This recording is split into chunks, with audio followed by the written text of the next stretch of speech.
second day of NEP orientation and sensitization course. Dr. Garge was born in Jabalpur. His academic qualification is BSc, MSc, a PhD in microbiology. He is a BJ Gold Medalist and also DBM. He is a microbiologist, journalist, monitor, environmentalist, educationist, social worker, and outdoor management expert. He was the director of Pre-IS Institute, Aurangabad, uh, way back in the year 2004 to 2006, and retired as a principal of Government College of Arts and Science, Aurangabad, now Chhatrapati Sambhajinagar, way back in the year 2011.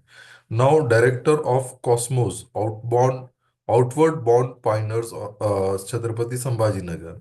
He is a social trainer and OBT trainer. Dr. Ranjan is in the field of management consultancy since last 25 years. His core training areas are outdoor management development, science of change, environmental management system, and faculty improvement program. ThinkCraft. He is a faculty of Department of Journalism, MGM College of Mass Communication. He has been awarded a silver medal in monitoring at the hands of President of India, Dr. V.V. Giri, way back in the year 1973, and the best tracker of Maharashtra at the hands of CM of Maharashtra, Mr. Vasant Patil, way back in the year 1983. A prolific writer, he has written 20 books on popular science, 5 reference volumes like Vishwakosh, curriculum books in science methodology for B.Ed and M.Ed management and adventure. His book on monitoring received a Best Literature Award instituted by Government of Maharashtra way back in the year 1993. His book on journalism as a communication science, uh, also Think in Com 2019. He has also a receptionist of Rising Personality of India Award and Institute by Penguin Publishing House and Bharat Gaurav Award of Industrial Economy Forum of India. He stands award for Lokmat Gold Medal for Journalism. Dr. Ranjan was a charter president of Rotary Club of Aurangabad East way back in the year 1987-88. He was an assistant governor district 3130 for the year 2005 and 6, and he is also the recipient of Presidential Citation Award of Rotary International way back in the year 1988. He is a Senate member of Dr. Babasaheb Ambedkar Marathwada University, Chhatrapati Sambhajinagar. So I welcome our today's guest, Dr. Uh, Ranjan Garge sir, and I would now hand over the session to him. Over to you, sir. Thank you. Can you hear me, sir? Yes sir, you are visible also. आपका screen भी visible है. सभी participant mute है sir. आपको उन्हें unmute करना है अगर उनका कोई प्रश्न रहा तो, और बीच में आप एक ब्रेक ले सकते हो 3, 3:30, 4 बजे के टाइम पर. ओके, 3 बजे. Okay, I will take your leave sir. I will take you. Thank you. So, welcome to this seminar of ancient Indian knowledge system which we are going to discuss today.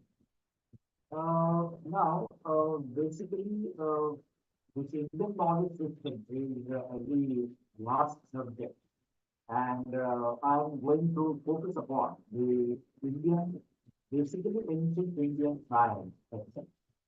And of course, we have to answer maybe 4 questions during the entire presentation that I'm going to give you. The first is, which is the oldest knowledge system in the world that we are trying to explore, and how old it can be, that is another question.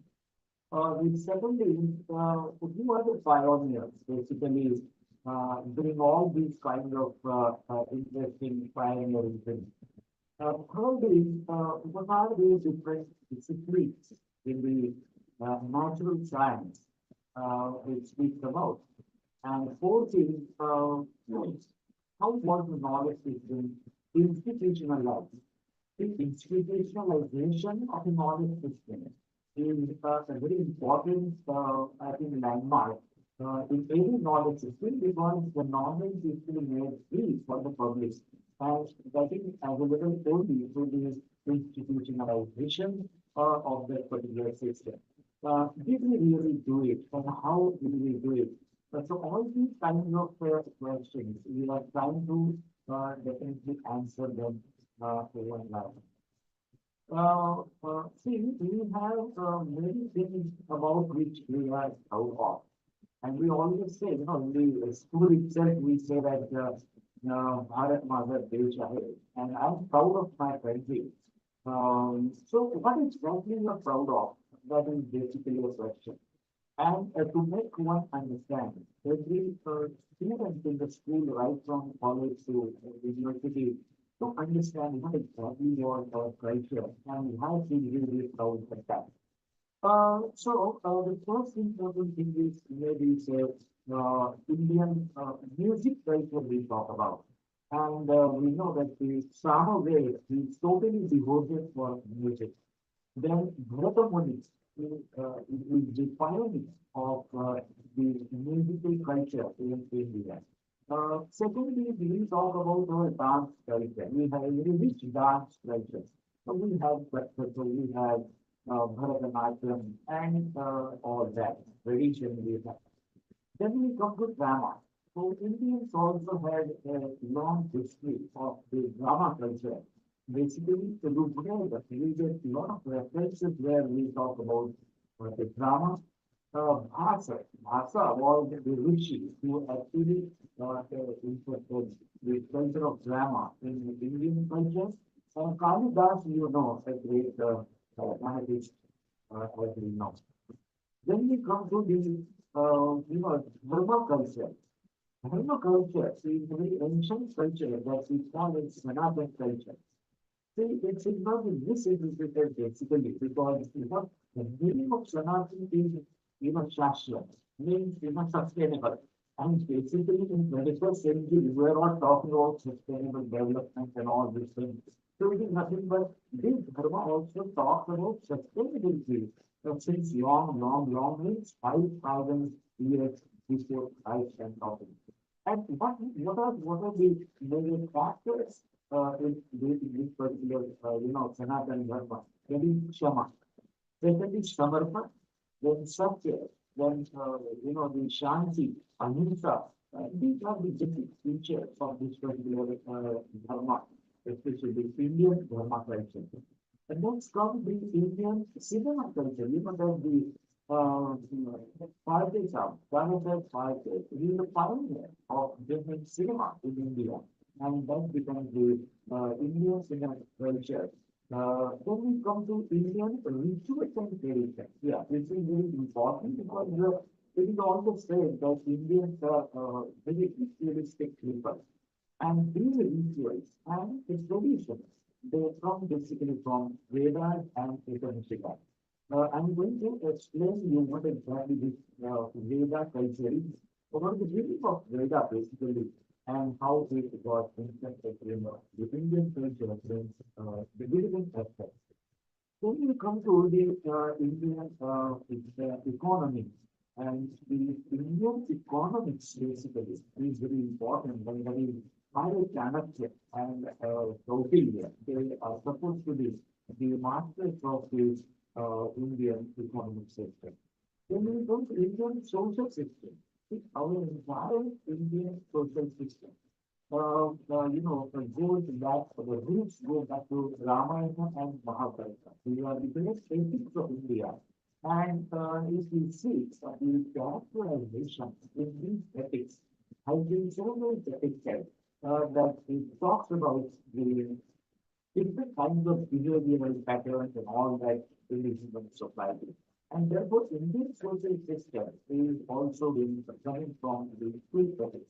So Indian agricultural system, many people say that really we have an agricultural system. Yes, we have. And therefore we study Khanna. Khanna was a man who actually written the entire agricultural system, Indian agricultural system. And therefore, sustainability in agriculture was, in my opinion, from the beginning itself in Indian culture. And therefore, now we are talking of sustainability. Now we are talking about the organic farming and all these things. But the Khana has already made a mention about all these kinds of systems long way back. The Indian based on medical system. I think Indian health and medicine system is the oldest system on the planet because it comes through Ayurveda. And Ayurveda basically talks about the holistic treatment and basically talking about the prevention of a disease rather than treating it. And therefore, that system also we talk about. Then people warfare system. See, Ramayana and Mahabharata, which we just go through, there are very many details about how exactly should be the warfare and which warfare. And then we come to the Gurina Taxis of Shivaji Maharaj in Maharashtra. So all these kinds of war taxis have already been told and have already been in our grandfather, basically transferred long way back.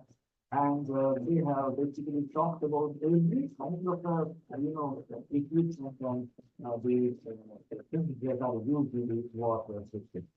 When we come to the Indian Sangham system, the Pancha Mahabhuta is an important kind of a concept that basically comes from the the Indian kind of a tradition, Indian environmental system. So that's this. In after the value archive, these kinds of Pancha Mahabhuta are the base of the entire environment that we should not actually interfere, in my these kinds of Pancha Mahabhuta. That was the teaching, and that is how we used to worship. But especially now, the thing is how this changed, entire scenario if you see the modern context. When we started destroying and disturbing these Panchamahabhutas, and now again we have to come back to the system and say that we save these Panchamahabhutas. For example, famous, for example, the soil and all these kinds of things. So we already were talking about it, but in the after the industrialization, what we see is all these systems, they got totally destroyed, and we have to go back to the what Indian the tradition Indian systems we are talking about. Indian education system is also which we talk about in the new education policy. So this Indian education system was a Gurukul system. And there were four factors. I think it is very important, and we are also we should look into in the modern context too. The first was in number of times. If you look at the picture of the Indian traditional Gurukul system, the number of times was Nirata, influence of Guru, was very important. And therefore, they are actually followed their devotion. Devotion, bhakti, and we say the bhakti power. One can't receive, the gurus are saying. So that was the concept. Then dedication. We were totally dedicated to such an extent that they used to go into Gurukul. That means they were totally isolated from the day-to-day home affairs. And therefore, not from the Samarpan. After that particular student, you should get the knowledge from the Guru. You should be totally samarthik for that particular competent knowledge. And therefore, I think the Namrata, emotion, dedication, and samarpan, these things. Now we talk about, because now we find that we are really getting deviated from all this. We hardly find, any Namrata, we hardly find any devotion, and we take everything very casually nowadays, which has become very materialistic. So these are therefore the Indian scenarios as far as our systems are concerned. But very interestingly, what we find and what we see is how we hardly talk about our science systems or the Indian science knowledge system. Now, I'm just going to show you very interesting things and very interesting kind of analysis. And that analysis is in the form of a Johari window system. And you find there are the four windows. And I'm trying to put the four icons of the Indian social structure. Everybody knows, every Indian knows about these four very important kind of icons. Now, see, for example, at the left side, we see the Dharma. And the Dharma positive, Dharma negative, and the baseline is about the rules, not following and following. Now, look at the picture of Sri Krishna. What exactly was the social, the culture that the Sri Krishna tried to be a part of the Indian system? Here we see the Dharma was upheld. Yes, definitely he was following the Dharma. But very interestingly, he used to break the rules very tactfully. And that is how the Sri Krishna is known as very chatur fellow and known for Shishai. This is very important. Now coming to the second column, and that is Sri Ram. Sri Ram as the Maryada Purushottam, as we call that. Now here we find that he was totally following the dharma. At the same time, he was totally following the rules. So following dharma and following rules is only icon we have in this Maryada Purushottam, and that is Sri Ram. Now we come down to this Duryodhana. Duryodhana is a character where we find that there was another, basically, he was not afraid of the dharma. And at the same time, but very interestingly, he was following the rules. He actually brought the, Pandavas into the youth. And in the youth, he actually made the rules. That means he was asking others to follow the rules, but not following dharma. And here we find an example that is in Ramayana, and we see the Ravana. But exactly the Ravana was Ravana is actually depicted as a symbol of dharma, and that is neither following the dharma nor he was following the rules. And that is how we see that in Indian society, rather I would say the entire world society, you will have the social structure to be divided into these four kinds of characters. And therefore, the Sri Krishna, Sri Ram, then the Duryodhana and Ravana. These are the four figures that I'm trying to see as the icons of Indian social culture. Now, we come to the behavioral structure. The four icons, if you look at from Mahabharata, as far as the behavioral structure is concerned. Now, here what happens in hearing the Gandhari. Now, what Gandhari did? Basically, Gandhari, she followed the Dharma. She was putting the stick on her eye because Dhritarashtra was blind. But she committed a mistake when actually she opened up her eyes and gave strength to hearing. And therefore, she couldn't follow the rules. And that is how is the example of Gandhari. Now, if we come to Vidura was a very interesting kind of a character from Indian mythology, and that is he is to uphold the dharma, and at the same time he is to uphold the rules too, and therefore he is called in a very circus. When we come to Dhritarashtra, he is another character, and his behavior, if you look at, then he never used to follow the dharma. He was totally in love with his son and anything else. And but rules he used to follow. No. And if you see this character, that is Shakuni, that Shakuni is a very famous character who never followed the dharma, nor he followed the rules. So that is how, if we see social behavioral structure of, as I told you, not only India, but I think throughout the world. So we find these kinds of characters are hidden somewhere and they are showing their behaviors. Now, if you see, we are coming to Ramayana. In Ramayana, so what about Sita? See, Sita is a character which is to uphold the dharma. Yes, he used to follow the dharma. But we find that she didn't follow the rules. And in spite of telling her not to cross Lakshman Resha, she broke the rules and the entire Ramayana is destroyed. Now, here Hanuman, if you see, a very loyal servant of Bhagavan Sri Ram. And then we see that he upheld the dharma, at the same time he upheld the rules too. When you come to Kaikeyi, if you see the character of Kaikeyi, now how the Kaikeyi behavior? Kaikeyi, she didn't follow the dharma, but she followed the rules. How did she follow the rules? She actually followed the rules because she got the word from her husband, and that is how she made use of it. And that is how He did not follow the dharma, but he followed the rules. And we come to this mantra. And mantra, as you know, she neither followed dharma nor she followed the rules. And therefore, again, here we see, if you take Mahabharata, why I'm giving this example, because Mahabharata and Ramayana has a great impact on our Indian system, Indian ancient cultural system, Indian heritage. And therefore, all these characters, when they have played in their epics, they have been given very interesting kind of things, behavioral patterns, thinking patterns, and that is exactly our entire society also has developed further.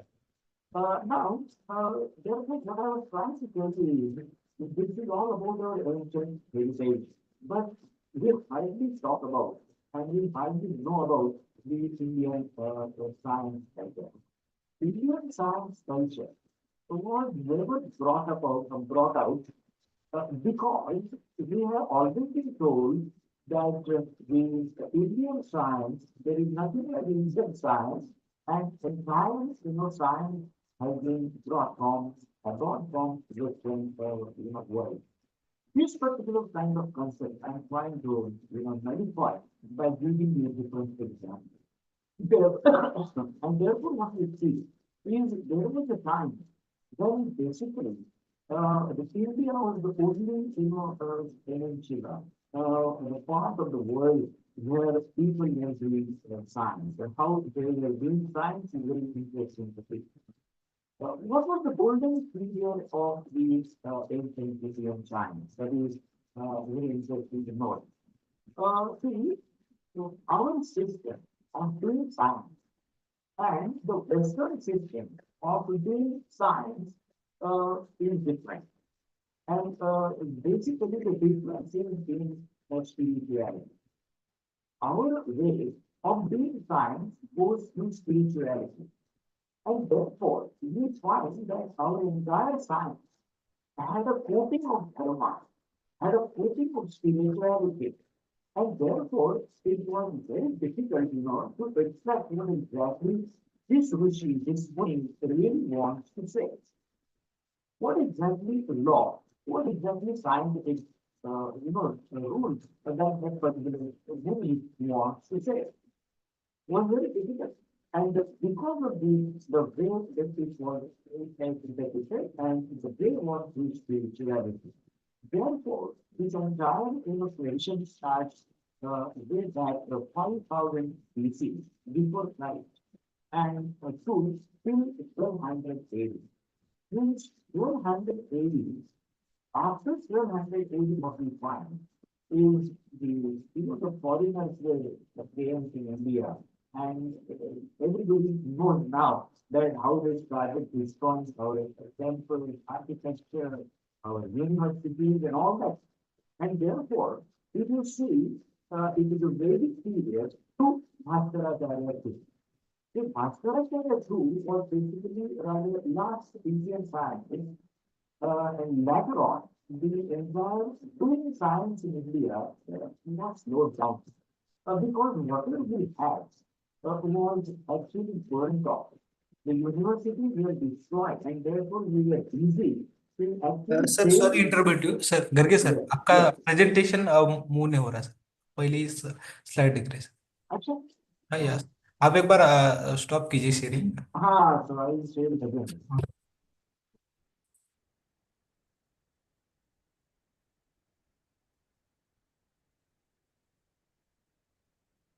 How do you see? Yes sir presentation के mode है okay okay yes हाँ, movable sir movable अभी mobile बोलेगा। या it's okay हाँ, sir तो ये अभी क्या है, ये जरा अच्छा दिख रहा है मेरे को, क्योंकि बड़ा किया है ना, तो गड़बड़ हो रही है। कोई दिक्कत नहीं सर ऐसा भी हाँ, दिख ये चलेगा ना? यस यस चलता है Yeah. It's So, what I was trying to tell you was, it is the span from Vedic period to Bhaskaracharya too. As I told you that after Bhaskaracharya too, that is 1214 basically, we could not do it because we were trying to save what we had, the tradition and all that. But in spite of that, there was a turbulence and you know what happened, it will be part of our ancient Indian history.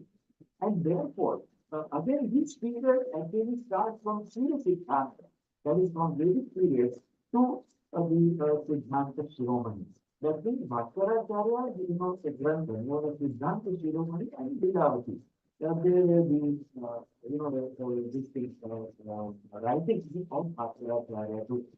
Therefore, what we are trying to see is a very big canvas of 5000 BC to 1240. Actually, the falls in Indian system, science system, and in Indian cultural system started in 800 AD itself, after Harshavardhan, because of the caste systems and all that. And then you know that the people came from outside, and then the English, you know, the English people came and everything. So we are therefore going to talk about this golden period further. So therefore, again, this fourth question, which is the oldest knowledge system, who are the pioneers, what are the different disciplines in natural science we had, and how was the knowledge system institutionalized?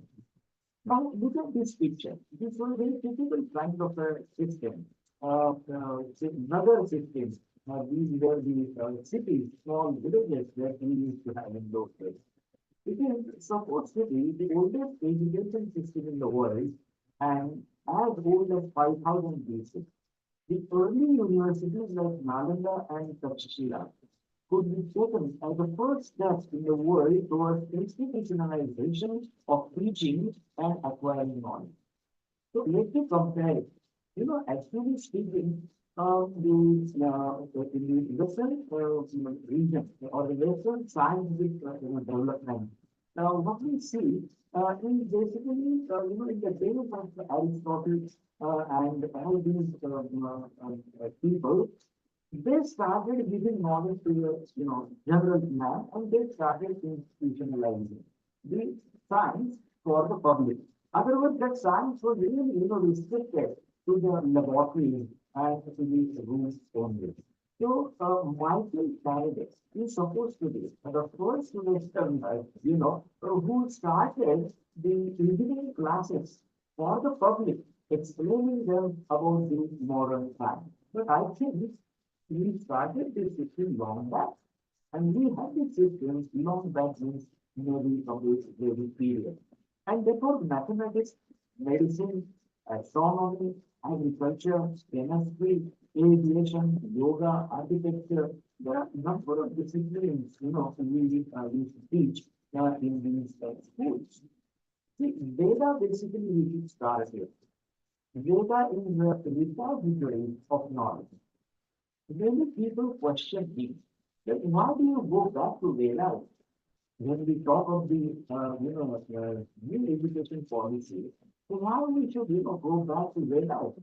So we must go back to Vedas because these are the oldest repository of knowledge.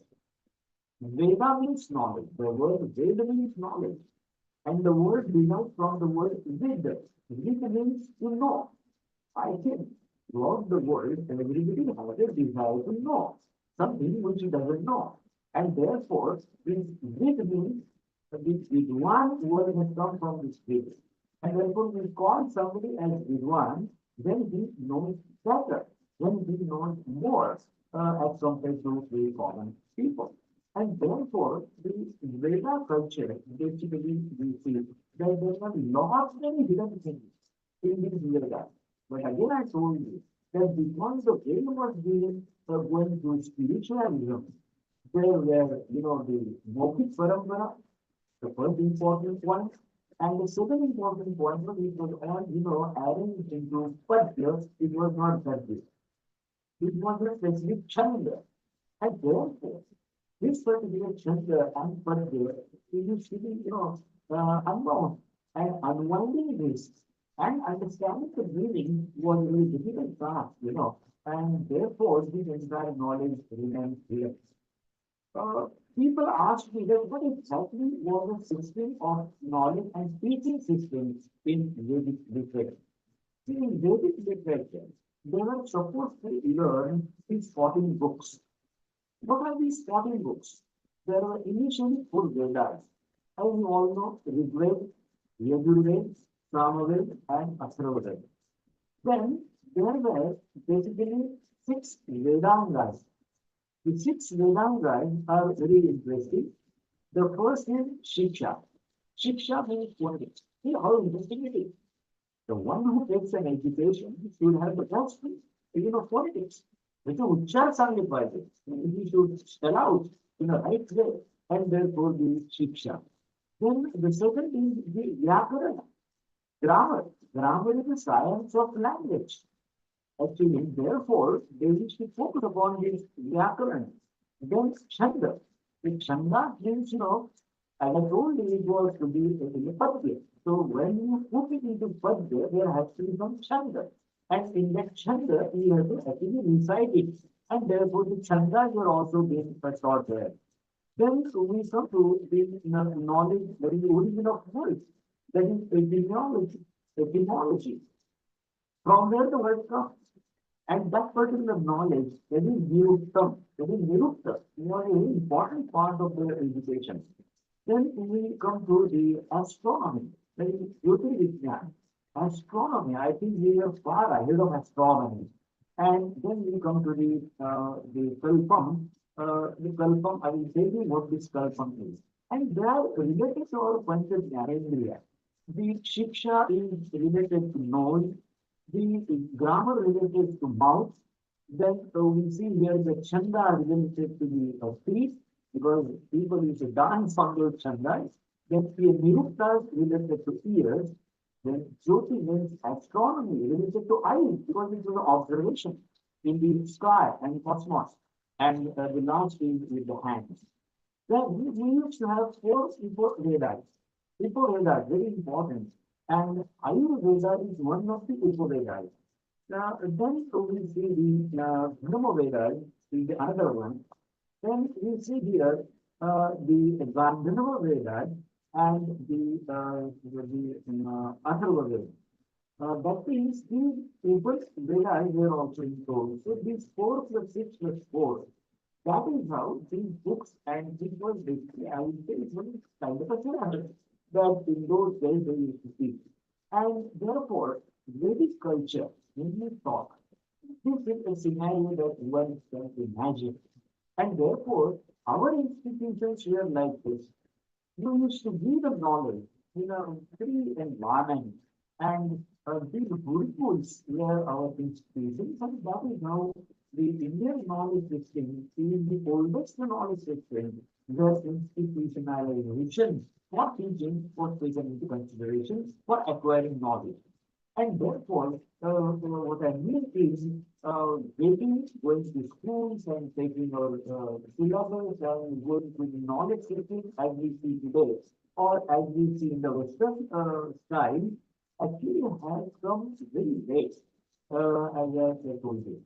Now, these Vedas, as you know, Rigved, Yajurved, Samaved, and Atharvaved, these 4 Vedas we know.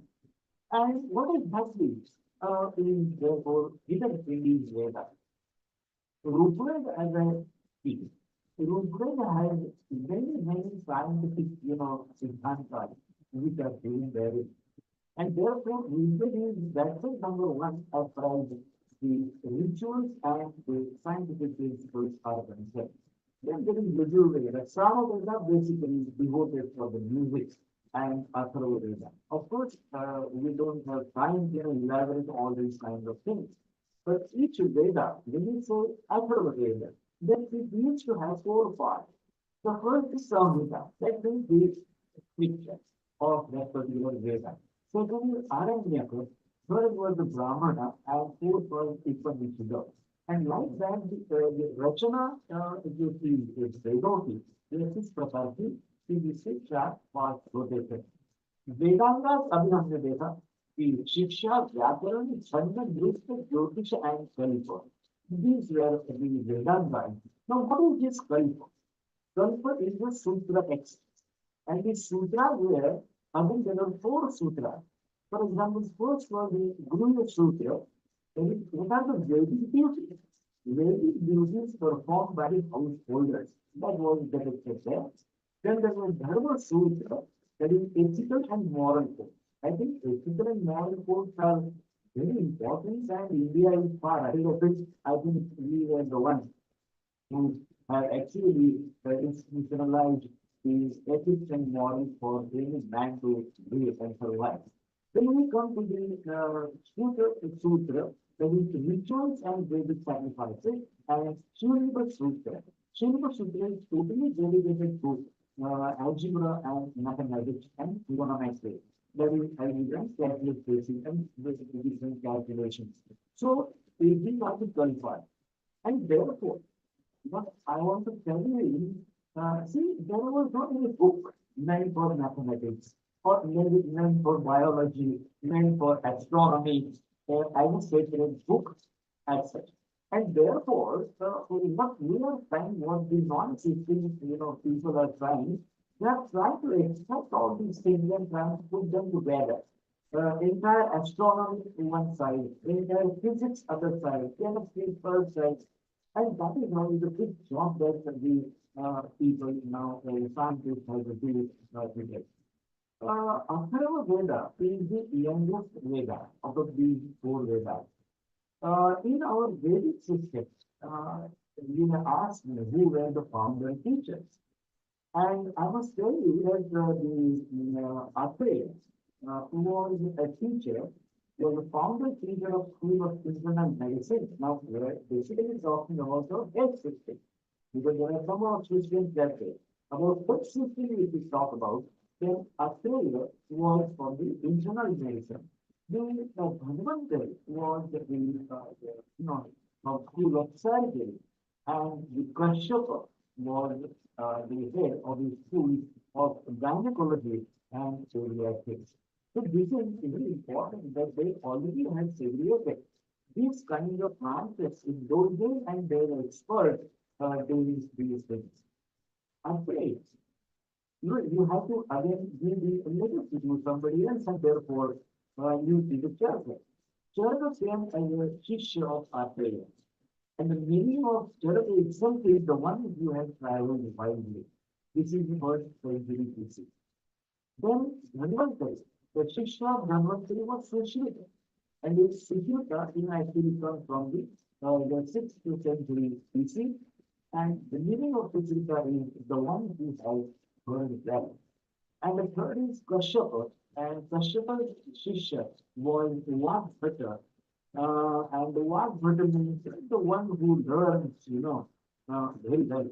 And that is how the entire history goes down from Atreya, from Dhanvantari, from Kashyapa to the Charaka, Sushruta, and Vagbhata.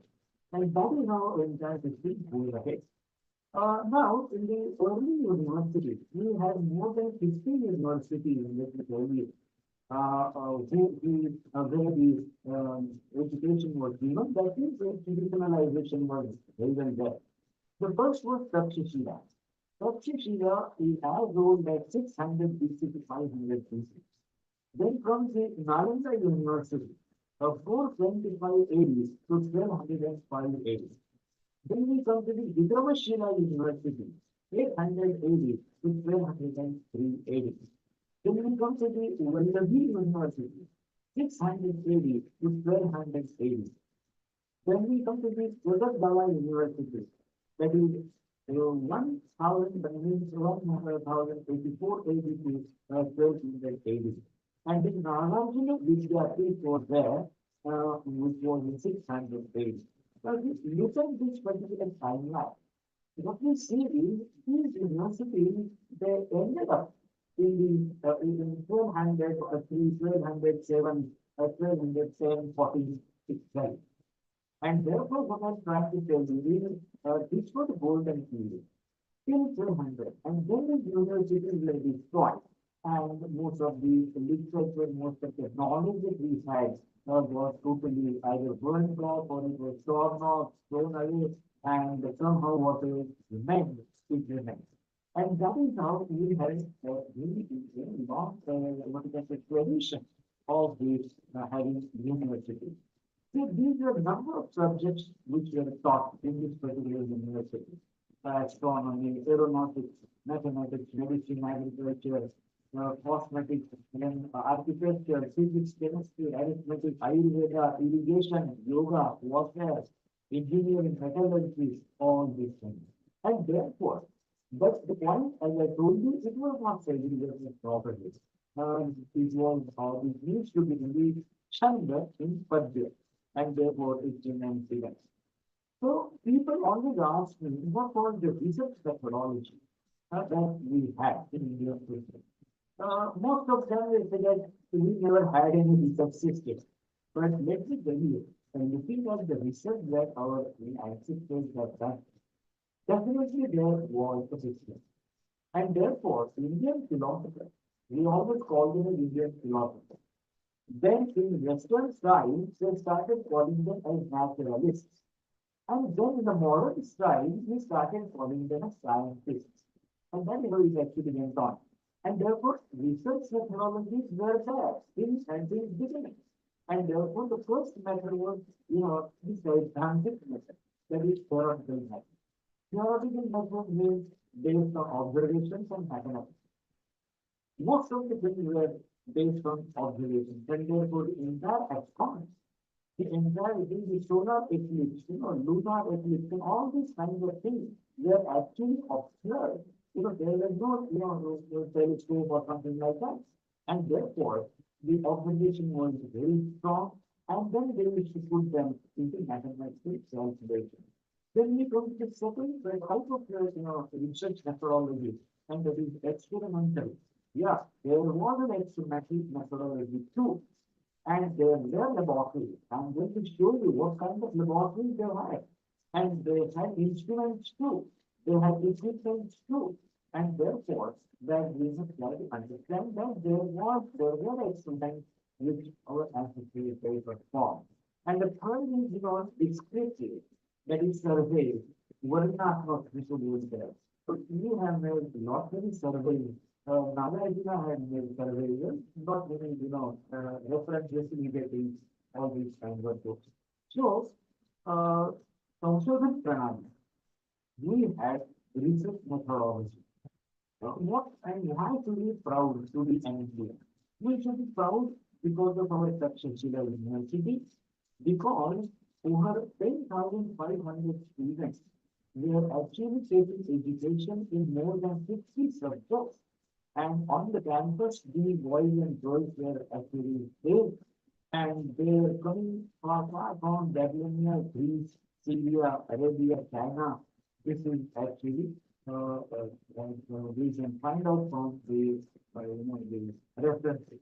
You should be proud of Nalanda also, because Nalanda University, now Nalanda University has been totally replenished and made modern. But I'm very happy that they have actually preserved the old, architectural designs that the remains that they have. So they have 9 million books in its library, and a center of education for the scholars from all over Asia. And Aryabhatta was the vice chancellor of this Nalanda University, and who was the follower of Brahmagupta and all that. The university was burned down by the invaders, and therefore we see that in the 11th century, most of the things were burned out, and therefore our history, golden history, we can stretch up to 1113 and that's all. So, therefore, Nalanda. Why should we be proud? Because India was China's teacher in trigonometry, quantitative relations, grammar, and phonetics. That is what this leads you can't say who is a philosopher, science, philosopher. Then we should be proud because Albert Einstein says that we owe a lot to Indians who taught us how to count. Without which, no worthwhile scientific discoveries could have been made. And I'm going to show you how the counting was very interesting and who actually discovered this counting, because the decimal system, zero in that system, basically has been brought by the Indian Buddhists and the speakers. We would look at the scenario. We from Vedic periods in 500 BC, there were unknown philosophers and scientific concepts were generated in this period. From 500 BC, when from Suchrita to Bhaskaracharya, what we see is they actually established the scientific principle. And therefore, the philosophers are at least known. We know Suchrita was there, we know Nagarjuna was there, we know Khana was there. But before that, in the Vedic period, we don't know who were those people. Then we come from 1200 to 1900, which is the darkest period of Indian science. Because as I told you that in this period, nothing could happen. And basically, in this period, the science started in Europe. Therefore, when there was a dawn of science in Europe, it was Islam. And it was the end of science in India. Basically, in 1900. In 1900, we find a star coming up, and the name was Ramanujan. Srinivasa Ramanujan Iyengar. We celebrated his anniversary yesterday only. So he's the first basically an Indian scientist after this particular gap of 800 years. And then after 1900, so we find that, P.C. Jagadish Chandra Bose, and all these people, Homi Bhabha, Vikram Sarabhai, and all these people, they started as citizens coming to 1947. When we got independence, what happened was the science, the Indian science started in India only. With this, many scientific institutions were established. There were more than 15 laboratories which we established after 1947. And that is how we are now coming in the modern times. Therefore, from Vedic period to the modern period, these can be five different, steps that we can talk about in the development of science. We can read from these books. Science in Sanskrit is a very interesting book which one must refer where we get all the references. The another book, as you know, from Ranjan Malhotra, is a very famous book, and that is for Sanskrit, as we know, and in some translated in Marathi as Sangharsha Sanskrit and Sanskrita. One must actually read. The picture that you see on this book is the oldest Siddhanta on this planet, and that particular Siddhanta has been depicted here. I'm going to come to that particular Siddhanta also. So, this is our culture. Pride of India is a beautiful book. One must read it, and we should be proud to be an Indian, because this book contains all calculations and mathematics and astronomical and physics, everything to which all books, even the tree of life, how do we calculate? That also you see in this particular book. I also have written one book in Marathi, Kanad se Kalam, from Kanad to APJ Abdul Kalam. What is our entire vision? That also we must try to understand. So what I was trying to tell you was about that Siddhanta, and that is Surya Siddhanta. Surya Siddhanta is the oldest Siddhanta on this planet, and which actually was told in actually told in its particular Siddhanta was not written in one shot, but it has been added, and added. And therefore it started from 1500 BC, and therefore the references from Rigveda Grantha actually we get in this particular creative time. Then there was a person known as Lagadha. This Lagadha was an astronomer. This astronomer also made some additions into this series exam. Then Varaha Mihira wrote one book that is known as Panchasiddhantika. And this Panchasiddhantika also has references names of this series exam there. Then 800 AD, we come to 800 AD, the different types of additions took place in this series exam, and therefore on which Patra, the written script we know today is as old as 1500 AD. We see it started in 1500 BC, and actually script we got in 1500 AD. So this is a big period. And how do you see the Siddhanta went on reviewing again and again? So this is what we get is this is the oldest Siddhanta everything. It is consisting of 500 shlokas and it has got 15 different chapters. And what they say, they talk about these, all these planetary motions, planetary movements, the directions, then the solar eclipse, then the lunar eclipse, the nakshatras, then rise of the sun, then all these kinds of the Vishwarachana, then Bhugol, all these kinds of things have been well depicted in the Surya Siddhanta. See, what's interesting is, in Surya Siddhanta, we get a mention of the units like this. Ekaka, distributed, ekaka means unit. See, the one unit, the first unit, the smallest unit was 50. What was Shruti? Shruti was 29.6398 microseconds. See, that was the method. Then we used to call pran. What is pran? How much time you take to breathe? Breathe in and breathe out. So it is calculated as 4 seconds. And therefore, pran means 4 seconds.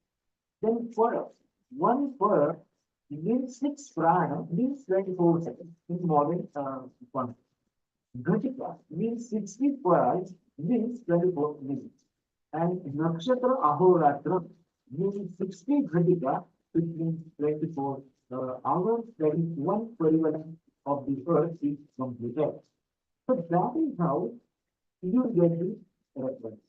And therefore, it is very important to know how these references are to be converted into the modern concept of seconds, hours, and minutes, and all these things. That is not a big job that we did, and now our science is arrived to these calculations. And this is all being done in or mentioned in Surya Siddhanta. In Surya Siddhanta, in the Madhyamadhikara, the shloka is Yojanani Shatanastau, Bhukarano Vigunanitu, Tatvat Garto, Dashaguna, Param, Bhi Savahai. That means they have said how to calculate the circumference. And that is how they actually calculated the circumference of Earth. And very interestingly, the circumference of Earth calculated in Surya is far near to its modern values. Therefore, they say that the radius of the Earth is 800 yojana.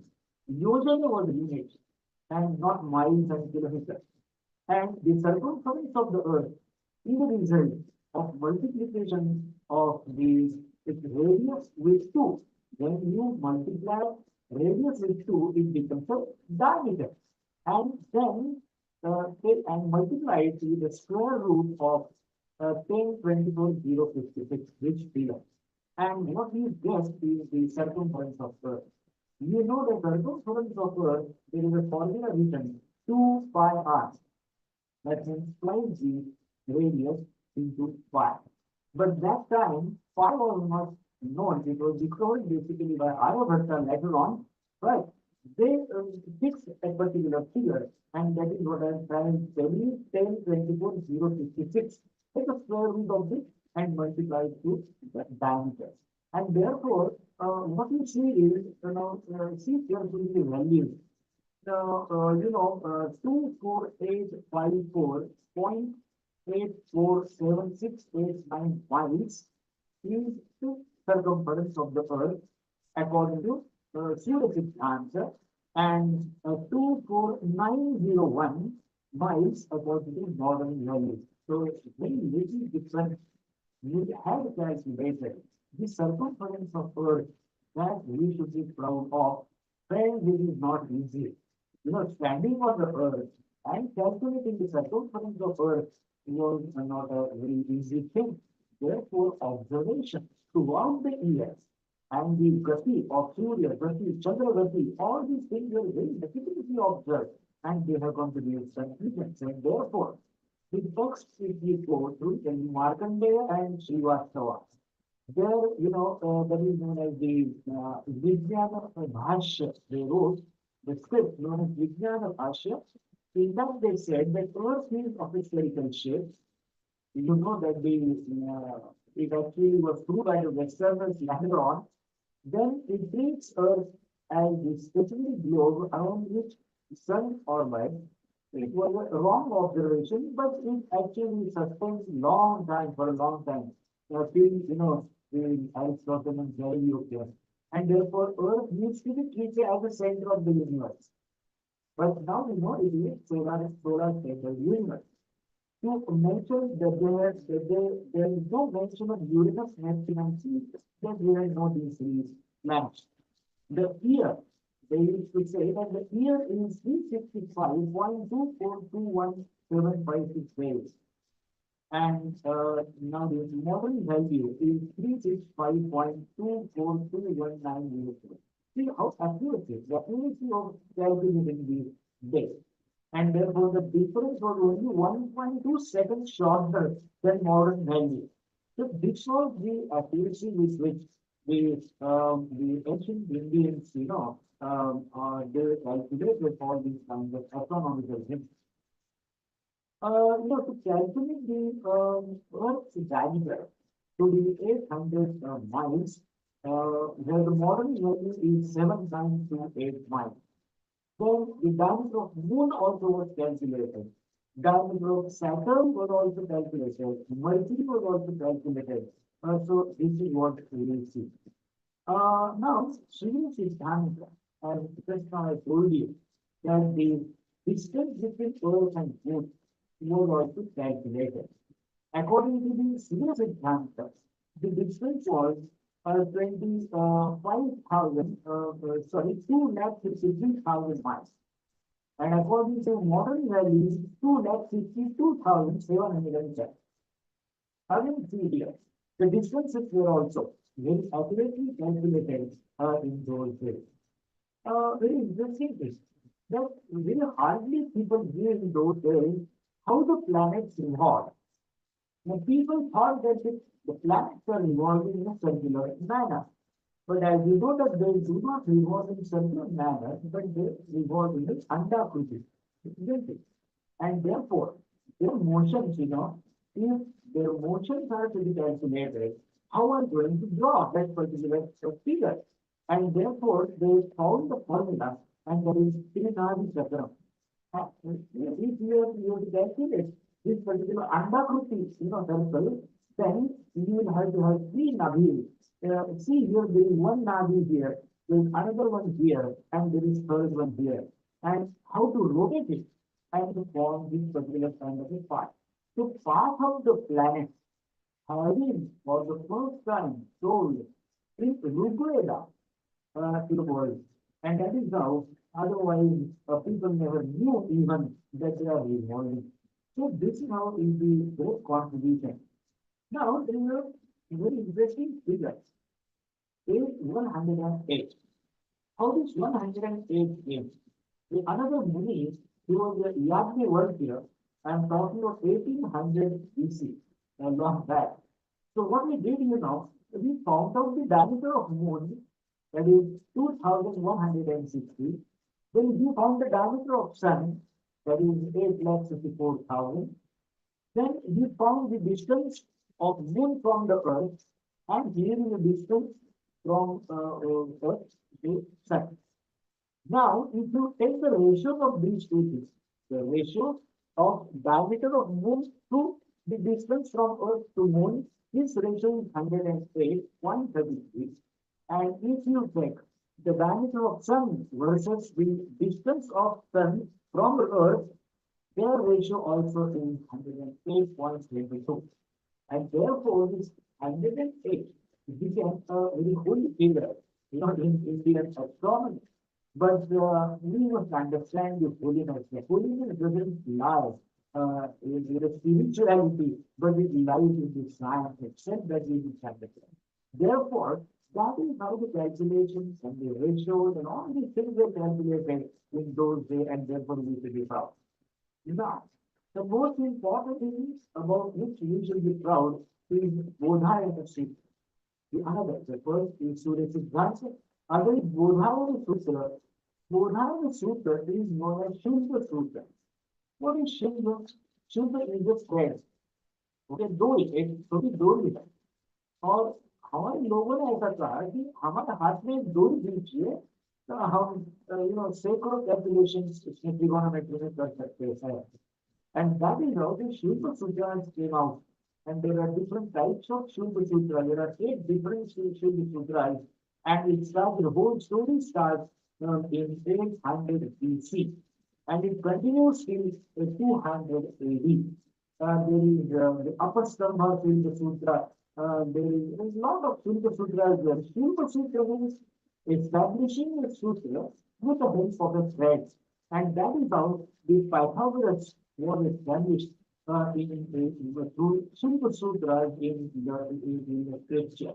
The scripture is, if you refer the Shilpa Sutra, chapter 1, Shloka 12, the entire procedure of this Pythagoras is given. That is, if you look at this, right angle triangle, if you look at this right angle triangle, the squares, placed on these two sides, and if you see the area of these two, squares, and the sum of them is equals to the area of this square, placed on the curve. This is what is the curve, diagonal.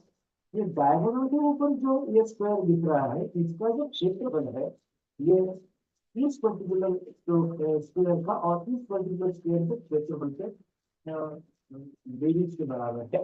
This kind of a sutra was given by Shiva in 600 BC, and that is how the calculation started. And using these kinds of calculations, we have made the Rachana of your Yajna-kunda. So Yajna-kunda has been designed according to the Shiva Sutra. So that is known as actually Bodhayana Sutra. And it is a big subject of studying. Somebody who is interested, they can go into the Bodhayana Sutras and see how interesting and how complicated they are to even understand. Therefore, Pythagoras actually came in 500 BC. And we knew these Shiva Sutras long before that. That is the beauty of this Bodhayana Sutra as the part of Indian tradition. Now the question is pi. See, there are two interesting things in mathematics. There is one is zero and other is pi. You just cannot proceed unless you know zero and the function of zero and you know the value of pi. The value of pi is a constant. And therefore, we should proud that Madhava is an unknown person from very previous. But it is a Madhava series. It is not a Madhava infinite series. And in this Madhava infinite series, he actually tells us the procedure as to how to calculate the value of pi. And that is how he calculated this value as 3.1415. At present, we always use 1415. But he goes too long, 1415926535. So this was the great thing, we do counting, and therefore we go to these many decimals. That is very important. The Tantra Sangraha, we get a reference in Tantra Sangraha written by Neelakantha in 1742 to 1545 AD. So the references of Madhava, they are seen in Tantra Sangraha, and from Tantra Sangraha we know it. So you can understand this is all very interesting. It is not that in one step we will know it. We had many steps in between. And let me tell you that this particular pi value has been discovered by John Wells and Abraham Shah actually in 1717. So the things which are discovered in 1717 by Westerners, we already have invested in the Vedic period itself. And therefore, the pi is, we are proud of this pi, constant value used in mathematics. And therefore, there is a methodology given here, how to calculate the pi. Now, say for example, if you have any material which has a diameter of 20,000 pins, 20,000 miles, 20,000 kilometers, whatever you may call. So, how to calculate the pi value for that? And that is how they say that they calculate the circumference. I told you before how to calculate the circumference. So if you know the circumference and if you know the diameter, then the circumference versus diameter, that particular ratio always comes, always, no? It comes 3.1416. So this is therefore constant. If you change the diameter and accordingly the circumference will change, the ratio is again 3.3. So this is a constant that is being discovered by the great man known as Madhava. This is very, very important. We should be proud of another important thing, and that is the speed of light. Really, one should wonder that how one can calculate the speed of light by standing on this earth, because they never had any, there were no satellites, there were no any kind of a thing, maybe equipment, and therefore the speed of light has been calculated in Uruguayan Samhita, Mandala 1, Sutta 50, Mantra 4.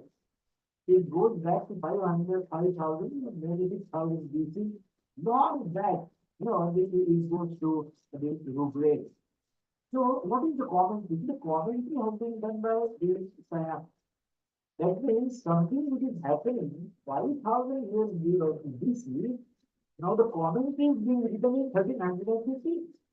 And therefore, our speed of light calculations were brought to notice in 1360. So what they say, what our, the ancestors they said that the distance traveled by light in 2202 means 2202 yojana. As I told you, yojana. What is one yojana? One yojana is equal to 9 miles.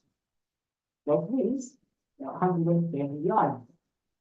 Therefore, how much is 2202 yojana multiplied? And it comes to 21,144,705 miles. Okay. Now, after this means knowing that these many miles in how much time? Half a minute. So minute or the units. What is the time means minute? Half a minute is equal to 0.11428 seconds. That means we know the value of half a minute, that is 0.11, and we know how many miles it went. Therefore, calculate how many miles it traveled in 1 second.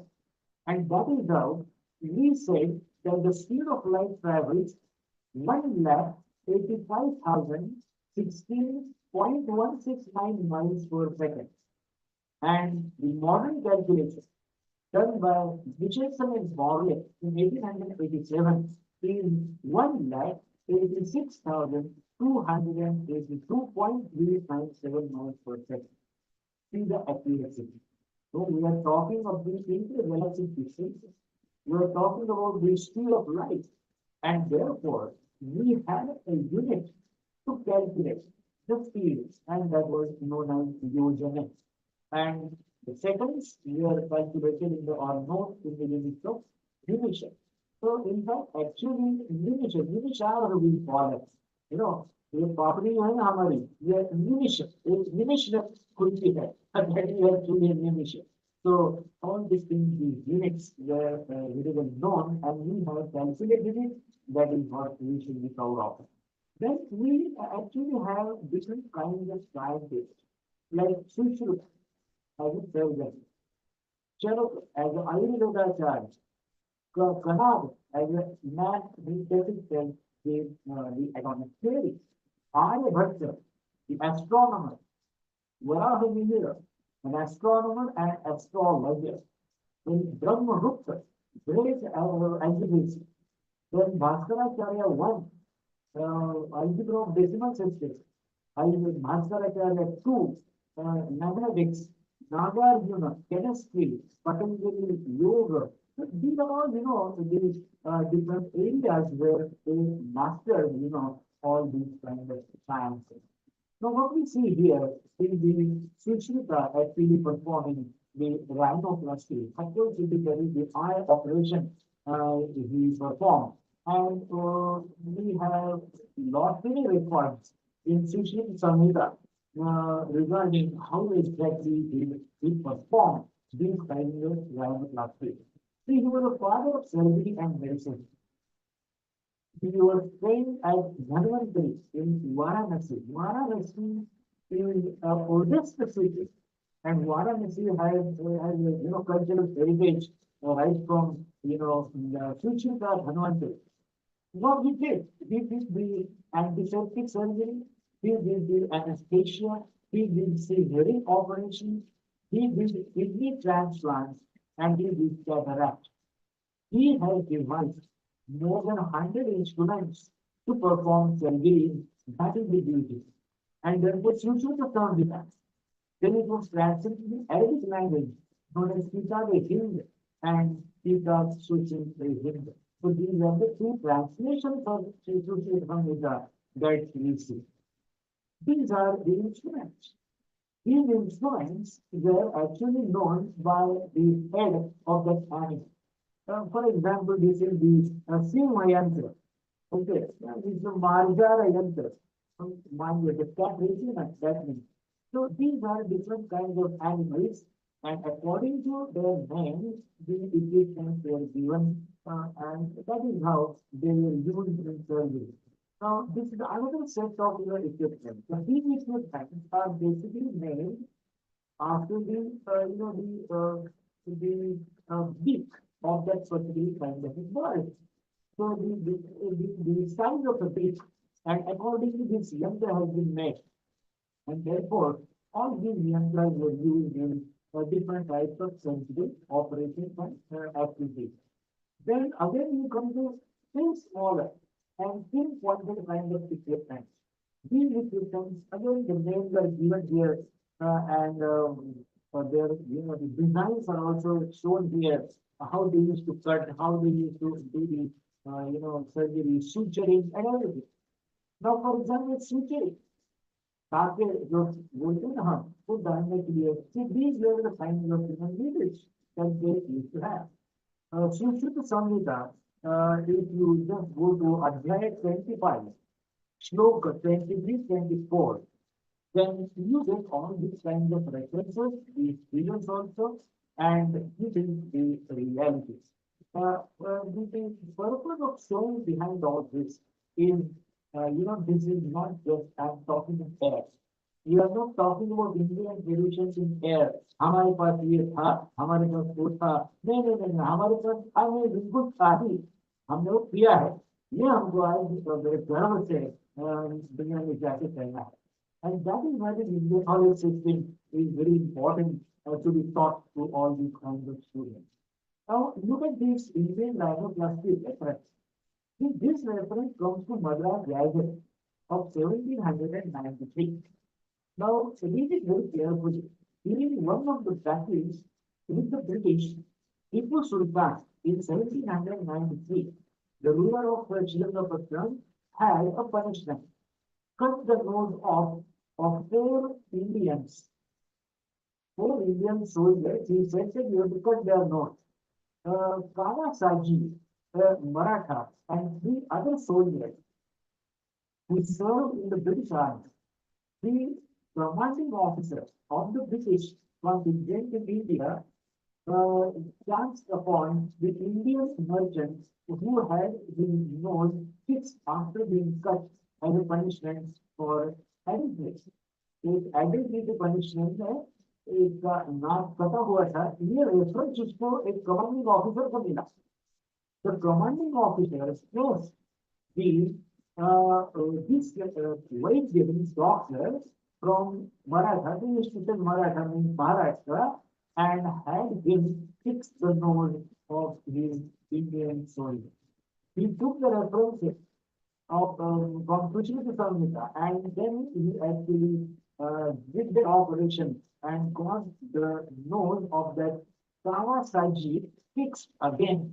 And that is the reference that we get from Madras Garge. That means this surgery actually was taken by Britishers, then it went to Germany. From Germany it came back to India because we need to translate it back into the Indian language. So these are the picture. How they used to do it. This is the reproduced from October 1794 issue of the Gentleman magazine of London. In 1794, ये magazine में London के actually the figures were given and how the note is actually put back and what kind of surgery it was. So surgery was therefore in the tradition of Indian medicine. So very interestingly, at present in these days, the Ayurveda practitioners, they are not allowed to do any surgery. Though the surgery originates from Ayurveda. Because it has been definitely taken away by Westerners and there's been a lot of, progress in that particular type of technology. And therefore, we now have to say only that yes, we have and we are the people knowing it. This is the essential practice. And therefore, the intestinal surgery and the if we take the reference for intestinal surgery, then bladder stone removal surgery, you have a reference. Plastic surgery of nose, you have a reference. Then you have the blunt, surgical instruments, forceps, and all these kinds of that I showed you. There is a reference. Surgical cutting instruments, you have a reference. Surgical digits, you have a reference. That means you have the reference, to all these kinds of things. That we have this, and that is also crucial practice it in fact. And yes. So he says actually that I will tell you exactly the method of loading of rejoining the nodes. The doctor should take no size leaf of a tree, suppose it on the forehead. Cut the skin from the chins to the side of the leaf. Place on the leaf the profile of the node. Immediately join the skin carefully with appropriate bandage. This is in short that in Sushruti Sandhita, they could they have said in one shloka and then elaborated the whole procedure. Letter. Charaka if you come. Charaka is the father of Ayurveda and Ananas. And two important Siddhanta, the principles that we say, which we still follow.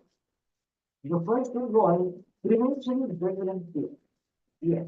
Nowadays we started saying that prevention is better than cure.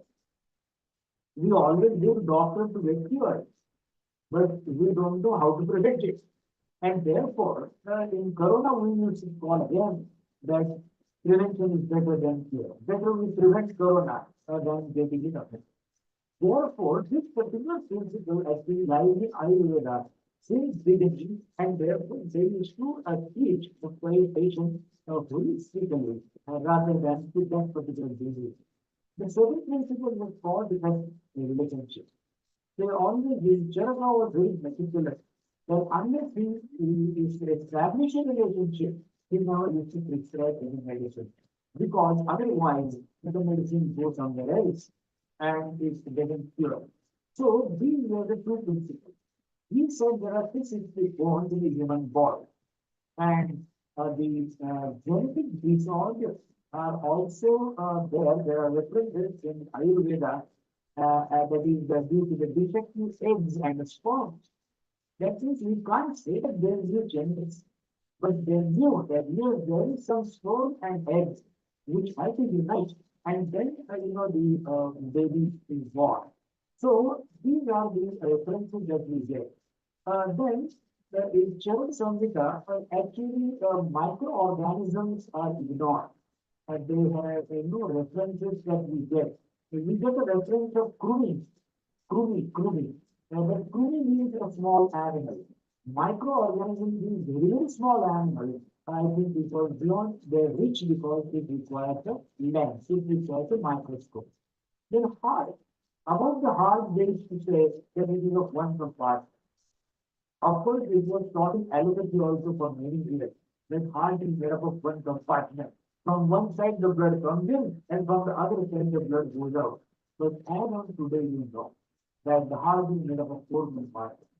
You know that how many different kinds of complications can occur in heart, and the patients involved with how they be surgery and the rectify. Therefore, you have to have the dead bodies. You have to have the permission to cut them. You have to have the permission to really handle the art, which was not there. And therefore, we should know our limitations also. But we need the concepts of digestion. That when we eat, yeah, the thing you are getting digested. Metabolism is you about immunity, that is our strength to fight against diseases. That also is doing because those references are also known there. And therefore, Agnivesh under the guidance of Archelaus wrote the book which was then improved by Charaka Samhita. This Charaka Samhita is also not a book directly written by Charaka. Actually, the Agnivesha, he took the guidance from Archelaus and then it comes to us in the form of Charaka Samhita. Then we come to Kanad. Kanad, we said that the atom is the indivisible part of this atom.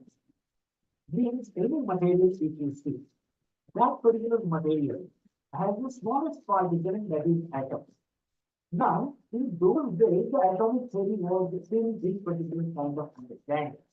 Because later on, Rutherford and then the Niels Bohr, they actually understood the real structure of atom, and then Oppenheimer and these people, they proved the atom, and then the atom bomb came into existence, and that's all. But we must understand that the entire laying down the foundation was made by this study. And that is how we say that the atom is the smallest particle. And according to the understanding of those, the 600 pieces, I think this understanding itself was great. Now, it happens in science. It happens because Aristotle has said something. Galileo has to disprove it. Then Galileo said something. But then Newton disproved it. Then came Einstein. Einstein disproved Newton. So that is how the thing is the whole story that goes on. Therefore, there is somebody who is standing and on the foundation. The others are also standing, and that is how the science goes ahead. And that is how the crazy goes to Faraday, the father of atomic theory, and he actually said that he was born in Prabhas in Gujarat. So the atom is invisible, but he is visible, long lasting, unchanged, and undestroyable particle of a material. This is a very important kind of a science that actually this great man has said. The concept of chemical change was known to this person, and also the heat exchange characters of the atom. When you heat something, the atoms in that particular material, they change. This would also be Siddhanta that Kanad also proved very clear. So the relationship of Sutra was the concept that was written by Kanad, and Kanada's letter becomes the basis for the entire atomic science that we have today. Now we come to a very important kind of a scientist, that is RNA. I think Aryabhatta and Bhaskaracharya, these are well-recognized scientists, ancient Indian scientists throughout the world, because they really changed the whole concept of the entire astronomy. For example, Aryabhatta, 756 AD, at the age of 23, Brahmagupta appointed him as the vice chancellor of Nalanda University. And his first Siddhanta was Earth moves around the sun and around the axis. This is very important. Nobody knew till then that the Earth moves around the axis of its own, and that is how it moves around the whole sun. But that is Aryabhatta who told this for the first time and made known to this world. Earth moves around the sun and around the axis and makes day and night. How the days and night are made, the whole secret was unlocked by Aryabhatta, and that is how the solar eclipse, lunar eclipse, and all these things he could really well, illustrate in Aryabhatta, one of the greatest creations of Aryabhatta. But it is generally believed that Earth is stationary, okay, and was center of the universe. And all the heavenly bodies they move around the earth. But Aryabhatta was the first person who differed in this particular concept and said all astronomers differed and said that Earth rotates about its axis and the stars are fixed. Thus, in the stars, the period of one rotation of Earth is 23 hours, 56 minutes, 4.1 seconds. Whereas the corresponding modern value is 23 hours, 56 minutes, 4.091 seconds. So this was the accuracy that Aryabhatta calculated in those days. And therefore, he seems to be a great man. So this particular, the values, as I told you, the value is pi also has been fixed by Aryabhatta. Then we come to the counting method. The possibility to read any kind of, you know, figure in Parag was only known by Indians. Parag means putting 70 zeros, and therefore, let us count it. Is it ekam? Means one. Second, ekam daham shatam.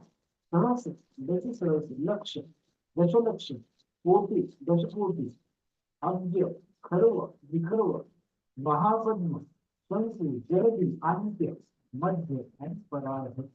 So 17 zeros, we can make a print out of it, and that too in a binary form, that is zero in one form, is something very unique, and therefore we use to calculate the intergalactic distance.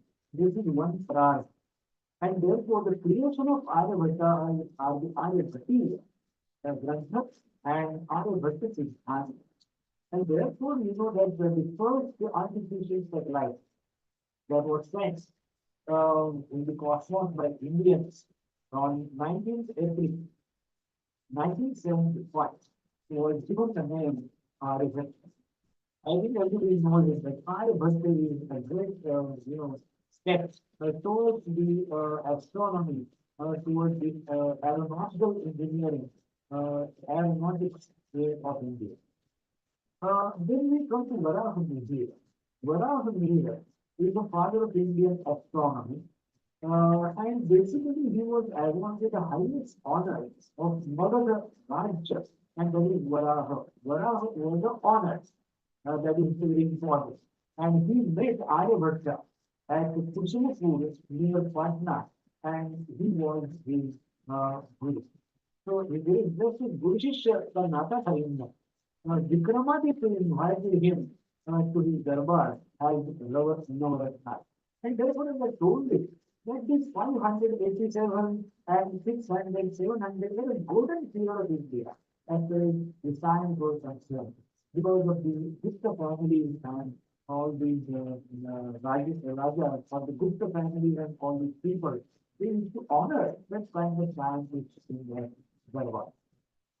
He made thousands of observations about environment, groundwater surveying, how can be done, the geology, then force attracting the materials, that is about the gravity. He also said something to narrated these slogas about these kinds of attractions, natural attractions we have. And we didn't know that the Newton ultimately, gave us the field rules of gravitation and force. Then we were also expert in Sanskrit grammar. Therefore, Panchasiddhantika is the one book we are reading, then Brihat Samhita and the Brihat Jataka. And these are the previous. All these books, if you see, they are nothing but the great thesis, the richest thesis that they are written in those days is really important. This great man, Brahmagupta, Brahmagupta is the said to be the first person in the world who undoubtedly said that this entire universe is solar centric. He is the first man to say this universe is solar centric and not at all earth centric. So this is the thing that he said. Now he is a father of algebra. Algebra, where you actually imagine something like X and then do the calculation. In arithmetic, you don't imagine X, but in algebra, a new concept is brought in this particular mathematical model. Then he invented zero. Actually, the zero is invented by Aryabhatta, but the actual application of zero in Indian mathematics, in calculating the things, he brought zero into practical mathematics. That means, what is the character of zero? Zero means if you multiply something with zero, what will happen? If you add something with zero, what will happen?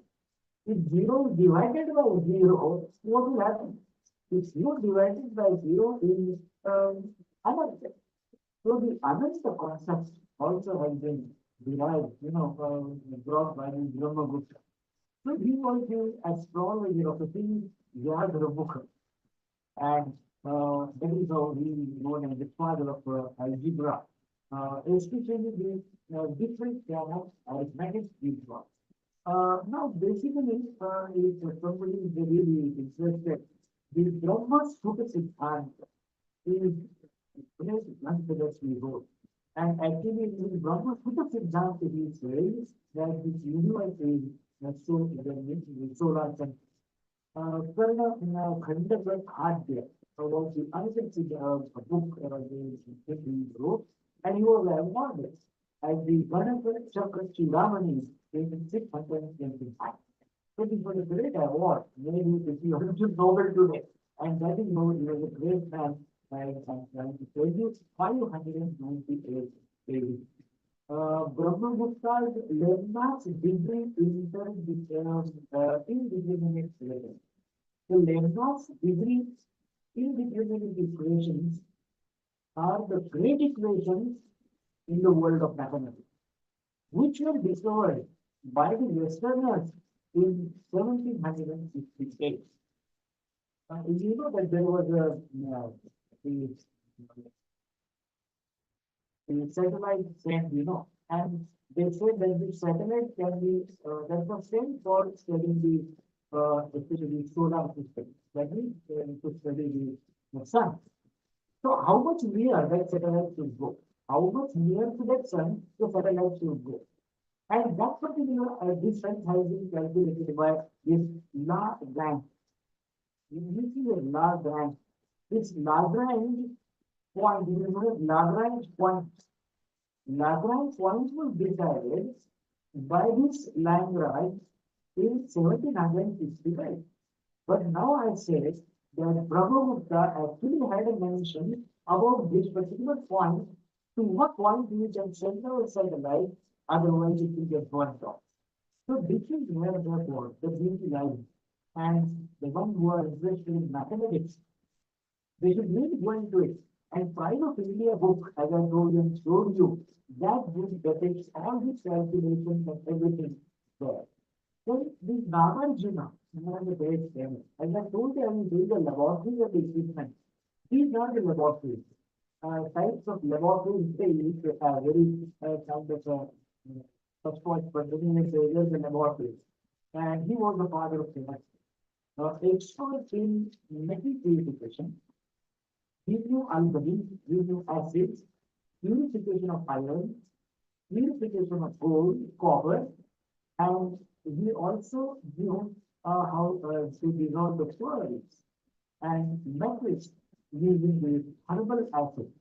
And he used mercury in the medicine for the first time in Ayurveda.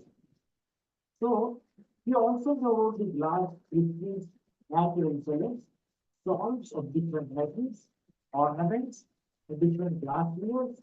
So lot of things were known, and there are references also, not that it is just known, but there are references also. So Nagarjuna in 931, His creations are Rasa Ratnakara, Uttara Tantra, Arogya Manjiri, and Pratipatta Tantra. So these are the yoga sar and yoga shakti. These many granthas he has written. In North India, we find 30 pillars of 40 feet height. We know only one. But how could they make these pillars? We quick alloy. They made these pillars because we obviously metal. But it is definitely not a pure metal. Pure metal would have been rusted by this time. But they are not rusted steels. And this is that particular famous iron pillar that is see here. And this particular famous pillar iron is Delhi near Qutub Minar University. So it is 1500 years old. And therefore, we must appreciate, the our forefathers, that what exactly is the necessary what kind of alloy and they basically used to do it. And Patanjali, everybody knows, is the father of yoga Vidya. And he made technical, he made the analysis of mind, human mind basically. It is 200 BC. So again, before Christ, was there. Ashtanga yoga, as we know, yama, niyama, asana, pranayama, pratyahara, dharana, dhyana, and samadhi. These are the 8 stages that Patanjali spoke about in Kundalini.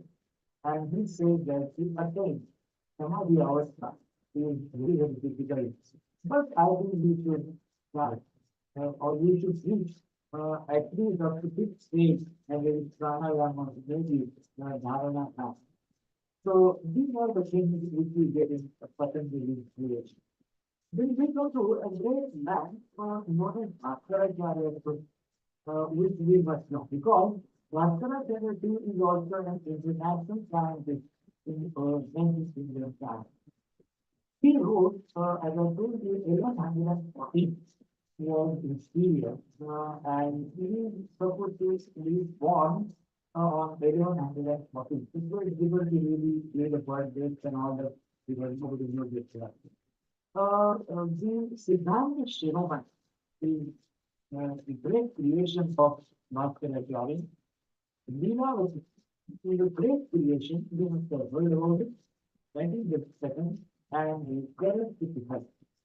The three Siddhanta, they goes in the name of Bhaskaracharya.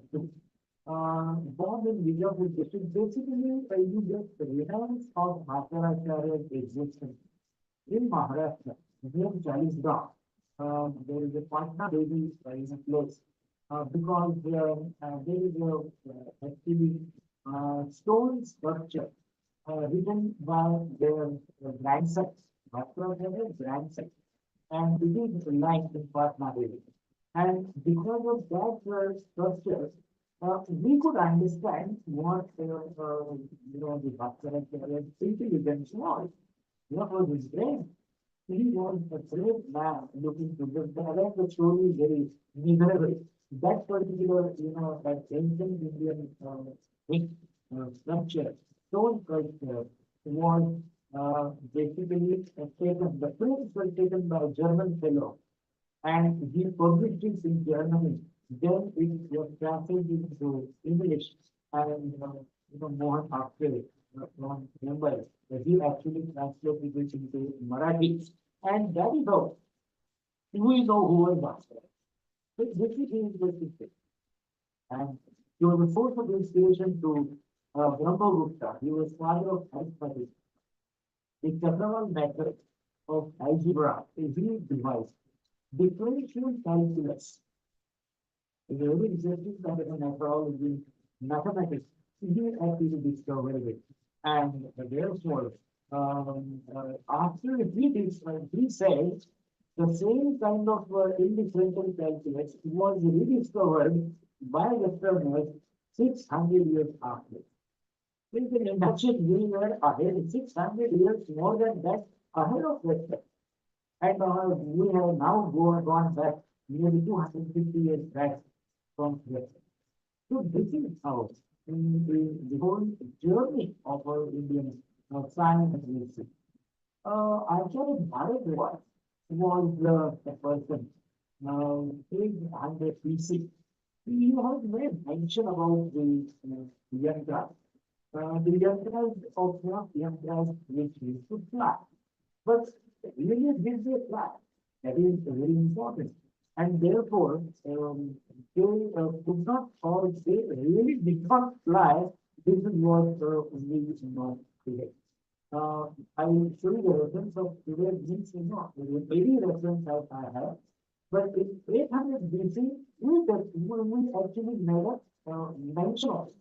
They say that category of flying machine, there are three categories. First is flying to Earth, flying on Earth, second is flying on planets, and third is flying to some universe. So, in this context, there can be satellite, there can be, satellite activity arriving on the different planets and all these things. But this was not practiced, actually. Techniques, the profound secrets, leading secrets, and all these things, there is visual secret, and therefore, we know very little about the technique. But what we do is, or what we know is, and what we will be proud of is, the Shankar Bapuji effort. Means I'm not now taking with 1895. In 1895, the Shankar Bapuji effort. He was a man who actually flew some part, some objects into the air, just let having one. And it is when the reference are there that it is the what you can say the Mercury engine that we have. So Mercury after heating uh, the gets converted and the fumes of the Mercury basically be the force and that is how exactly that particular object is actually thrown into this cosmos. But then this particular experiment was carried out in Chowpaji in Mumbai, and the design of this particular, the object was made by P.K. Elappa, who was basically a draftsman. And so we had draftsmen, we have designed them, and there is no problem. We have this, that's all. Then what happened was in 1903, actually the Wright brothers used the object and they actually made the aeroplane which existed. What exactly aeroplane means actually that object is carrying human beings into the atmosphere or into the cosmos. And that is how was for the first time demonstrated by Wright brothers. See, the problem with Indian science is, in Indian science, we are not expert in demonstrating. We wrote also in Punjab and everything, but we never demonstrated that in the audience. But in Western science, what we see is there is a demonstration. And these particular Wright brothers, they actually demonstrated these kind of flying machines to the people, and that is what is right brothers got the credit of actually flying the machine in the air. Then we come to the another thing, and it is Santos Dumont. He is a Brazilian, and this Brazilian man, he actually flew the machine in 1906. Therefore, looking at the entire in the history or the of the flying machines, even though it starts from wild, now it tries to bring into practice by purpose, and then this purpose actually uh, show this particular thing flying from the purpose number. Since the Shivaji Bapuji, Sridhar Bapuji purpose, the name of his machine that was thrown into the atmosphere was Mauritius. Vehicles of car was the main of the machines that were flown. But there was no any person sitting inside or anything like that. It is said that it flew from 20 meters high and must be in the air for 70 minutes and then it collapsed. Of course, therefore, there were many shortcomings when it was very initiative stages. And therefore, we will again question whether aerodynamics was known or not. But it is said that even when it was flown by Wright brothers, the aerodynamics could hardly apply, And therefore, with all these limitations, we could do something in the air. Now, we have another reference, and this is again quite interesting, and that is the Vaimanika Shastra. Vaimanika Shastra was a book written by one Pandit Subbarao Shastri. His period was 1866 to 1941. So, the point is, what he wrote was actually was very little known by the common man. And therefore, this particular Vimana Shastra, this particular kind of a grant or a book all about the machines, that was translated by a British man, and that particular British man actually was the very interestingly, he was the I will show you. The designation was very interesting, and that shows how the Indian, in science remained behind of the science. So, yes. So, actually, he was the international, he was the founder director of the International Academy of Sanskrit Research. So he was a Britisher, but he was the International Academy's director of Sanskrit Research in India. So many times what we see is because the Britishers were in the position, you know, the ancient Indian, the repositories were really safe. And therefore, this particular machine book was translated into English. And then from English again it came back to India. And Indians knew what did Subhashastri was there and what he exactly did. So therefore, everything goes to Germany, then to Britain, and then comes back to India. So this is how the whole story of Indian knowledge is. Therefore, for example, Shabdakosh, the Sanskrit Shabdakosh. The Hindu was the first, the creator of Shabdakosh. But then it totally got destroyed. And therefore, we never had any Shabdakosh, the language Shabdakosh, maybe in Marathi, maybe in Kannada. And therefore, it's in Marathi. I'm telling you the story of Marathi Shabdakosh. That time, the principal of the Deccan College students, he was considered the first principal here of British people. And that Britishers said, as calls all these, the Shastris and Vidwan people, and he says that you don't have any Shabdakosh in Marathi. So you better get a reference of Sanskrit literature. And Sanskrit based Marathi Shabd or Marathi word, you create new words because you want to translate some science from Marathi. And therefore, he actually gave them some, anudan and everything. And that is when you see that the British initiated the Shastri and the first Shabdakosh in Marathi language actually came into existence interestingly by the British man. So the point is, what Indians should really do to preserve their Indian knowledge system is basically to be learned from the British. Indians, they had a lot of things, but they never preserved it in a proper way. Or maybe rather they could have projected in front of the whole world that we are here. Now we have started doing it. And now therefore I showed you many, many books. And in the form of these books now, the people are trying to understand what these Indians were. Therefore, this particular model that we see is the Maruti Saka. It's the design of Maruti Saka. And Maruti means the air, the friend of air. That is Maruti Saka. And it is a drawing.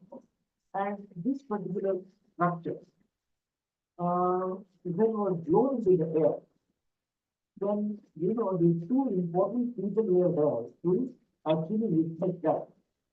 One was the Maharaja Sayajira of Mysore, and the second was the great Lokmanya Bal Gangadhar. Both were there as on properties, seeing and witnessing this particular kind of an aspect. But of course, we have to get a reference of their presence. But one particular kind of a reference we have, and that's we get on basic. Basic, newspaper, which Balgam other to the case, we bring out. So in one of the other lekhas, the editorial, the particular entire, the demonstration has been written. How it happened and how it went up and all that. Okay. After being for over, the server also died. After the death of server, this particular model was lying outside the house. And probably the descendants of server, they were not much interested. And the small boy needs to play into this particular machine or in this particular structure. They were playing these songs for them. And again, the Britishers intervened here. The Britishers knew that there is some person who did this, and that particular model is just lying out of his house. Therefore, one fine morning, the British officer, he comes to the person's house, and he actually asked them for that particular model. He said that using this model, and I don't bother how much cost it will have. And that is how this particular repository has been purchased by a British officer in those days, but we maybe some rupees there. And that is how it went to British people. But see, because he was a British, he went back after independence. What happens? He actually put this model into one of the museums in London. So in London, if you have to see the model, you have to go there, and we don't have this particular science that into India. So that is how we are using the knowledge. That is how we didn't have a system to preserve the knowledge. That is how we didn't have any museum system. The museum system has again come back from digital to India. So preserving our something is a very important aspect. And because of which what happens, I have told this, that every time we used to say that the science comes from the West. Science comes from Europe or America, but it is not. And therefore, basically the period, there is three independent periods. If you see the PC right or the Jagadish Chandra Bose, all these people, they have to fight for having our own Indian research institution in India itself. And therefore, the Indian Association for Cultivation of Science was the first Indian research instituted by PC in China.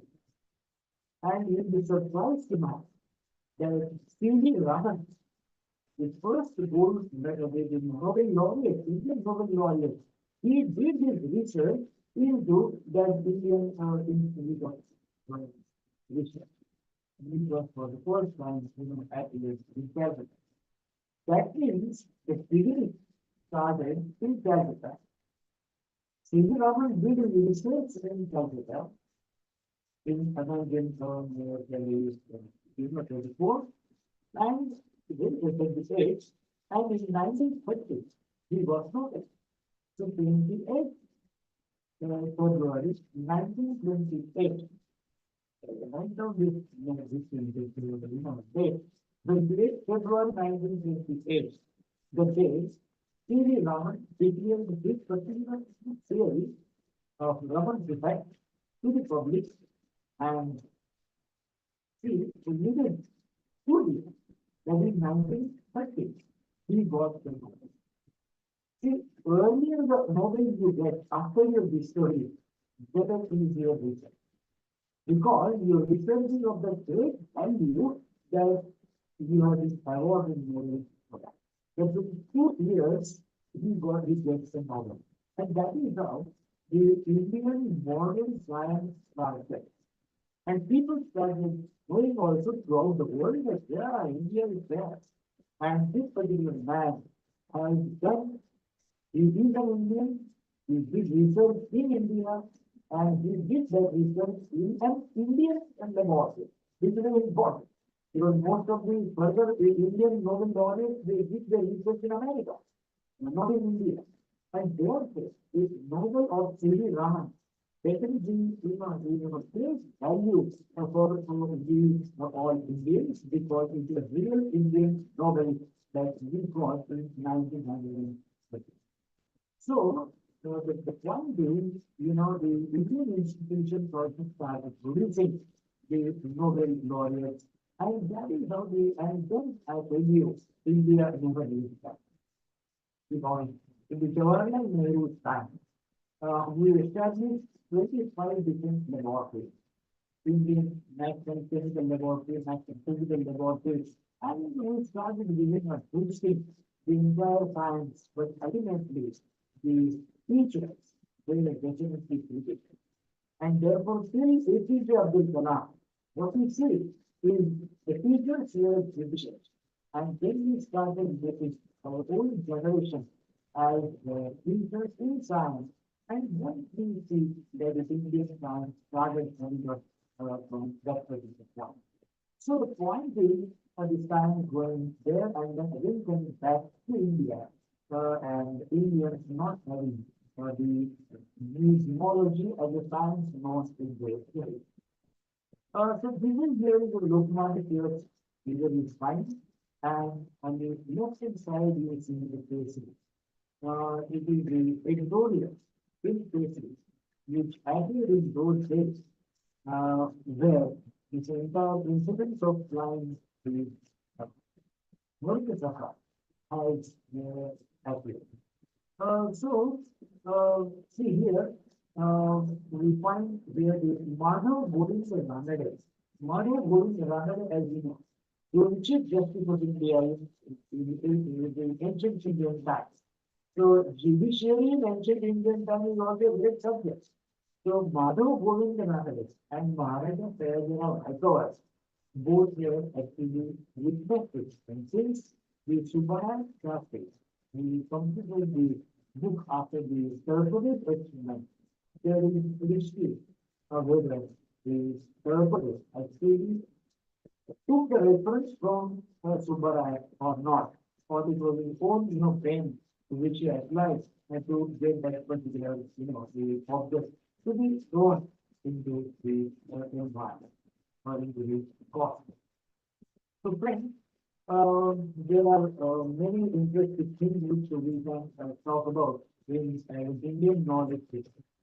I have specifically put and saved this particular time, maybe half an hour or so, to have discussion because what I came to know is there is a dispute in the mind of the university of the that how exactly this particular subject is to be taught. And we this is platform. And therefore, what I try to suggest is we should have one part of it or one aspect which will be the Indian knowledge system engineering, engineering Indian knowledge system.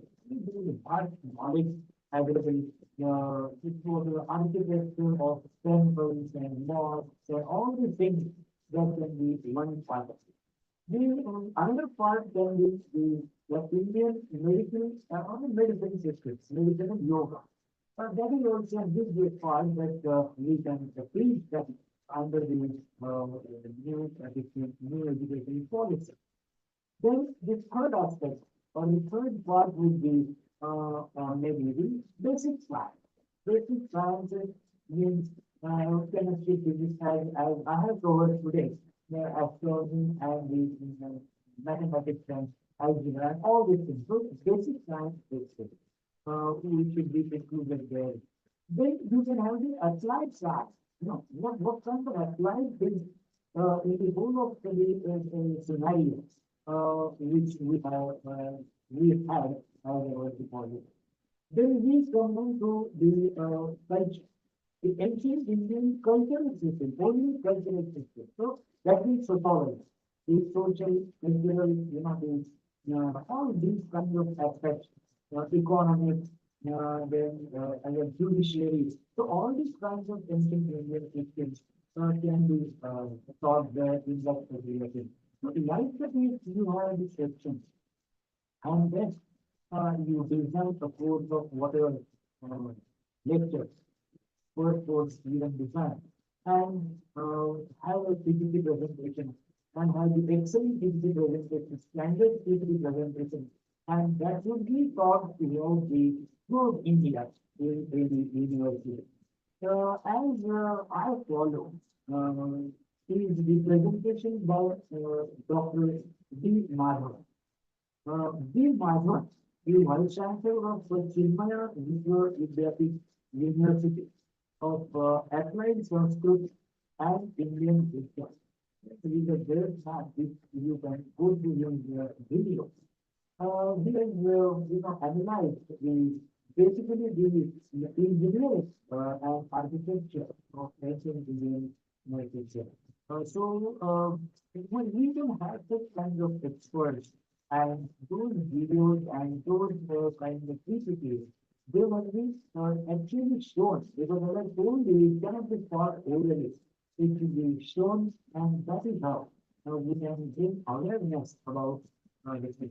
I found that in many universities, since the Indian knowledge system under ABC is taken up in a wrong concept or wrong way. And therefore, the guidelines have to be very clear and clear, and there should not be any further confusion that what is happening. We are supposed to do that. No, I think we must know in this particular curriculum that we have actually not to teach them the mathematical calculation. We have not to teach them the classical methods, but we have to actually tell them what are these methodologies popular. For example, when we say about the medicine, and if we talk about the cities, then we have to actually tell them that what kind of a system, methodology we have in these surgery. So that would be a very small part. You have to do actually and give them the entire method. But what kind of surgical instruments we have?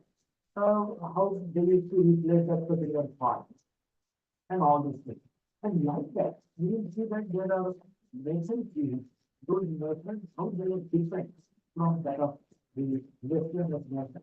And therefore, as I told you, the our what we can say the speciality of the Indian science is the way goes to the spirituality. And the Westerners way goes to the demonstration.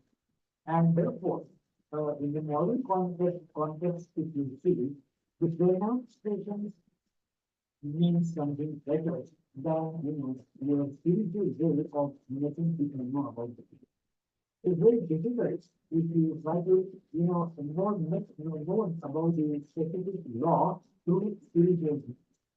And that is mainly is not existed in those days and that is styled in those days. But now you have to really bring it to practice, show the people and then say that yes, he is beautiful. And therefore, I think this is the basic difference between the Indian system and the Western Indian system of the style. And that is why our most of these ancient, not ancient, but the modern sciences, they get attracted towards the Europe. They learn that God is the and he came back and says that is one thing. I think it is the entire system is important, breakthrough in the Nakolet. Nakolet system. That Nakolet, when came to India, he actually surveyed India. And he said that the roots of this Indian culture, they are so deep rooted in their spirituality that it is very difficult to approve them unless you actually impose a different education system on them. This is your so if the roots are just the deeply rooted, that is very difficult to impose a new education. And therefore, the spiritual numbers therefore hampered by the Macaulay system as we know. So Macaulay law brought many different ways. He basically brought an administrative system in India. He said that there has to be an IRS. He brought it from India. Then he said that there is no any good judicial system. So he brought a judicial system in India. He said that what are you teaching that in Guru? And you are teaching them the religion.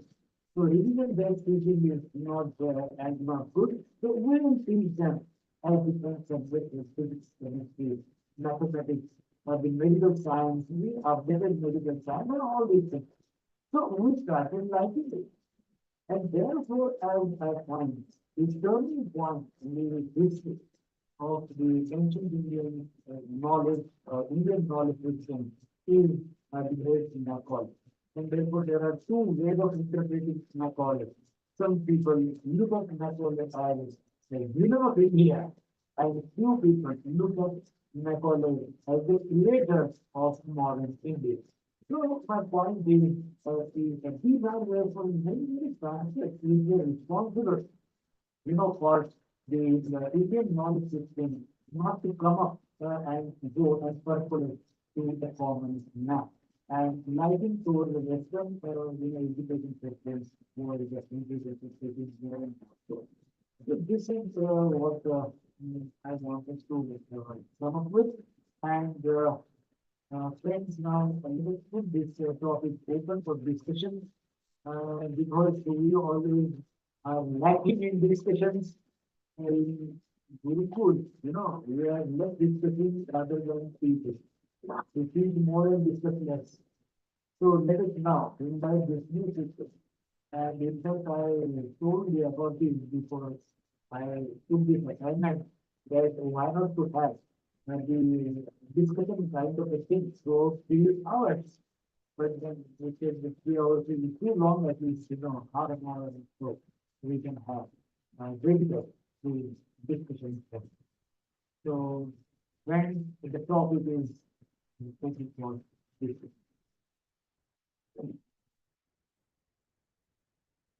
Yes.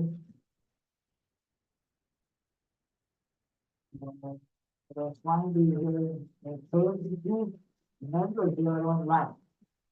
Good number.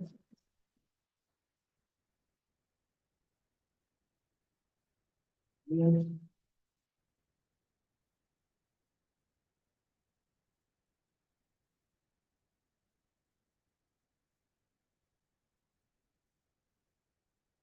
Yes, anybody?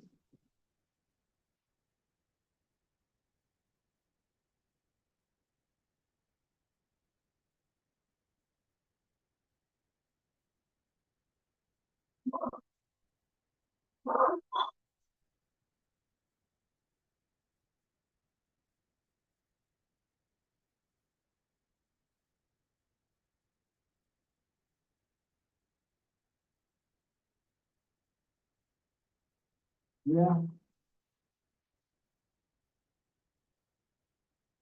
If I find somebody sitting in a red shirt, sir, any questions?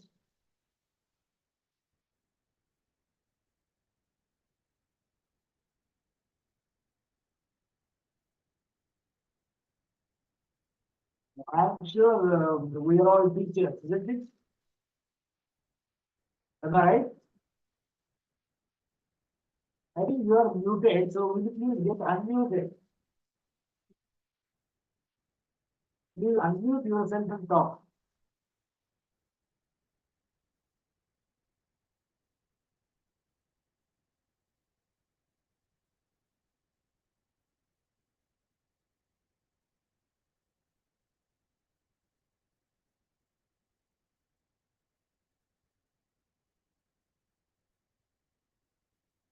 Yes.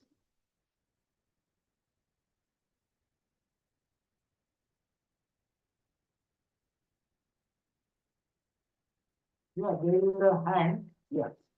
Yes, you can ask Nageshni.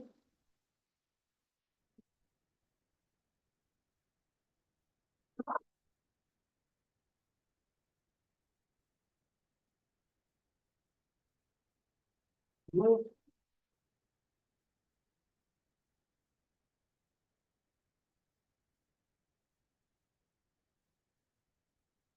Will you please unmute yourself? Please unmute.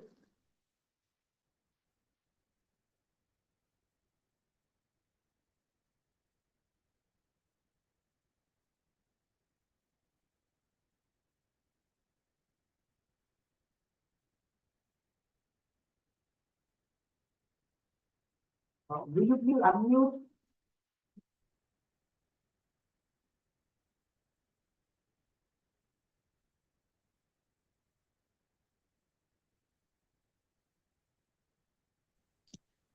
Hello. Hello. Yes. Good evening, Yeah. Yeah. sir. Thank you for such an interesting and valuable session, sir.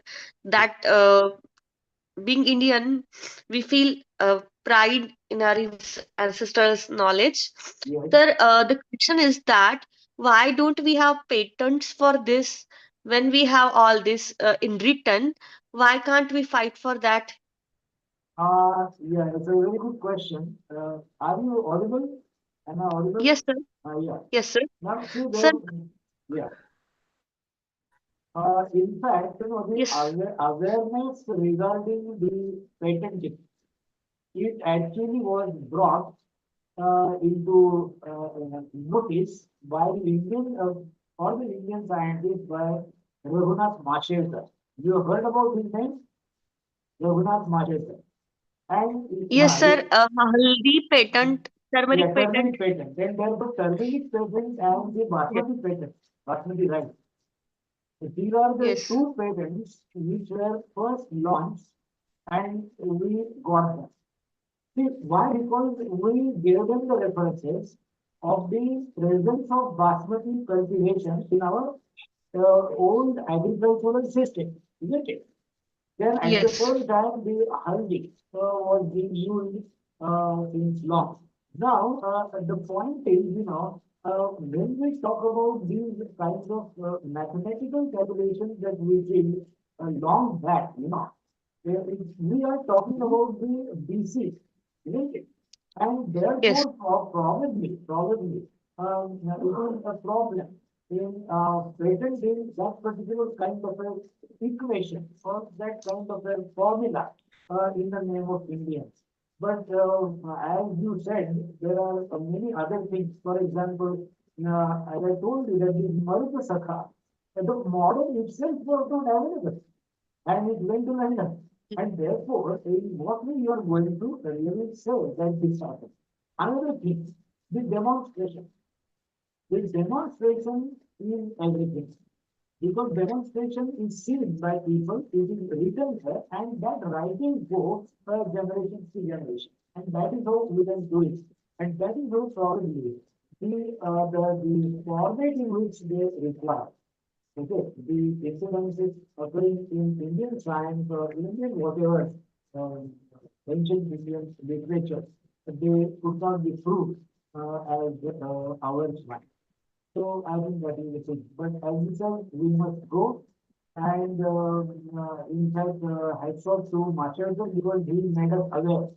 And there was a lot of problem because when we talk about Basmati, the name was Basmati, similar. And Basmati and Basmati were similar. It was a great problem in discovery or in proving that Basmati is equal to Basmati. And then it goes to genetic level and genetically we have to prove that the genes are same and therefore it has been stolen by Indians and all that. So see, now the ways of proving they have really changed in the modern context. And therefore, maybe that's the thing is. Another thing I tell you that these are, so for example, as I told you, the Shulba Sutra, okay, Shulba Sutra or the Surya Siddhanta. Now, these things, uh, they are not in the name of a specific person. They have been coming from thousands of years. As I told you, it started from 1600 BC, and the ultimately was written in 1500 AD. That means you don't have the origin known about all these things. This is another possibility that we can't have. Yes. Thank you, sir. You are from which place? Thank you very much. Obviously, you are from?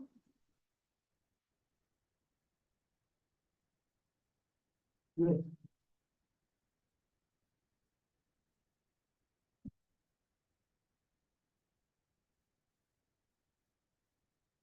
Yes. Anybody?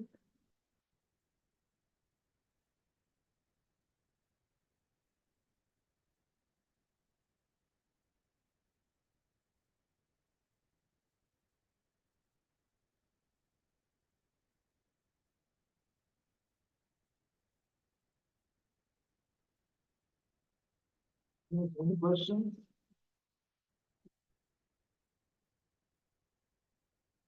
No question. Yes, yes. Unmute, unmute, unmute yourself. Unmute, please.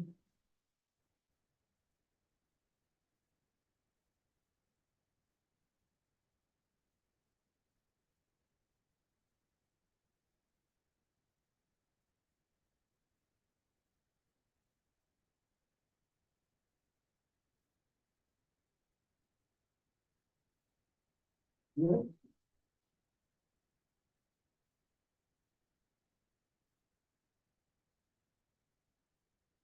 fine, listen. Unmute, unmute yourself.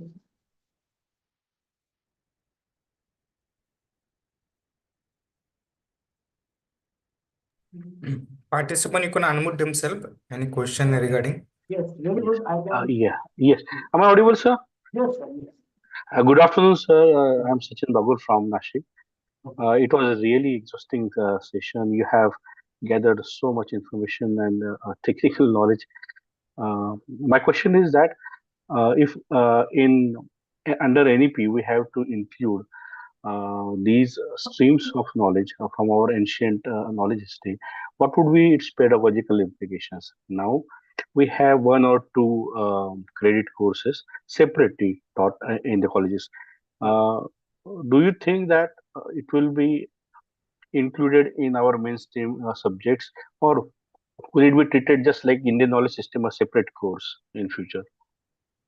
I think, as per my knowledge goes enough, that these are the subjects are not for regular teaching.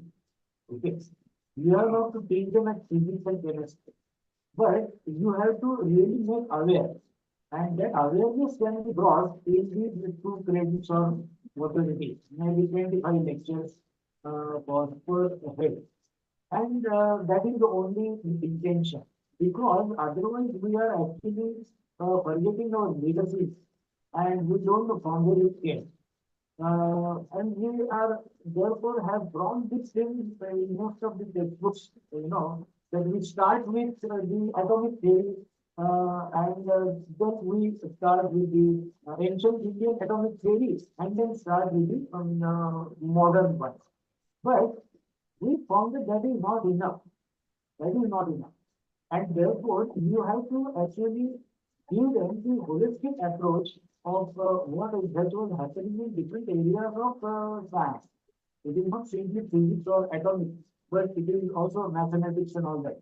Therefore, another problem that I am facing is there is an Indian knowledge system in microbiology. Now, I am a microbiologist. Now, we actually arranged one lecture, and that man was supposed to gather information, all that.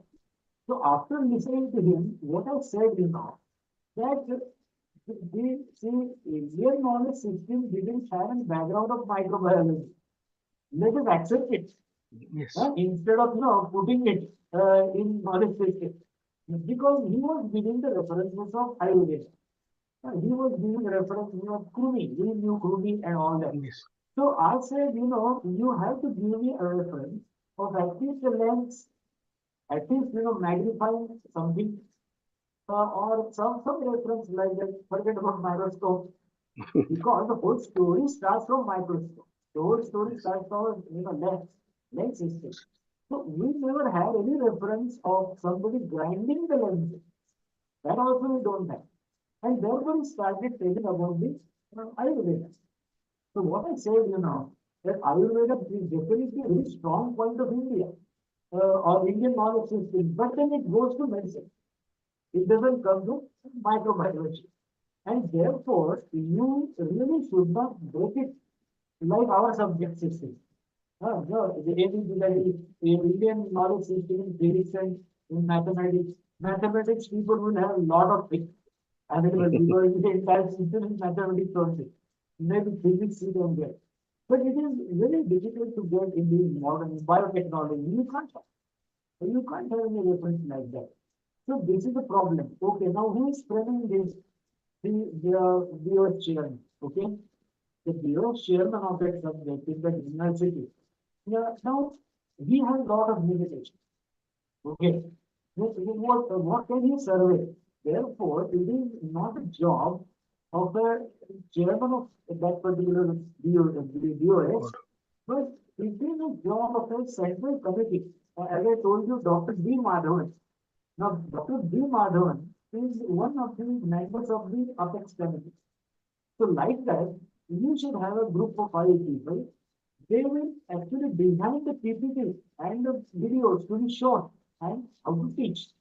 Then you take the workshops of those who are going to teach this particular Indian knowledge system, and then make a course of maybe 25 lectures, just like we teach environment. Environment studies. So we teach environment studies to every faculty, like every faculty nowadays, who enters into first year. So why we do it? We is not supposed to know the details of global warming, but you should know the system, how the global warming takes place, and that's all. We should know the scenario, what is the sustainable development of sustainable agricultural system. So we made them, actually I'm studying that course in one of the universities, and we have 25 lectures designed for that. And anybody sits there and tries to know it. We have a regular exam and everything. Actually, Indian knowledge system is of that nature. You are supposed to teach. And not as a subject. You don't teach them Suchita studies. Otherwise, it will be very difficult. Okay. You have to teach them the references and how it actually was researched and how it's done. Now, warfare. Okay, Indian warfare system. So, in Indian warfare system, there are lot many books available. And if you really go through these books, there are a number of things to be brought to the notice of today's generation.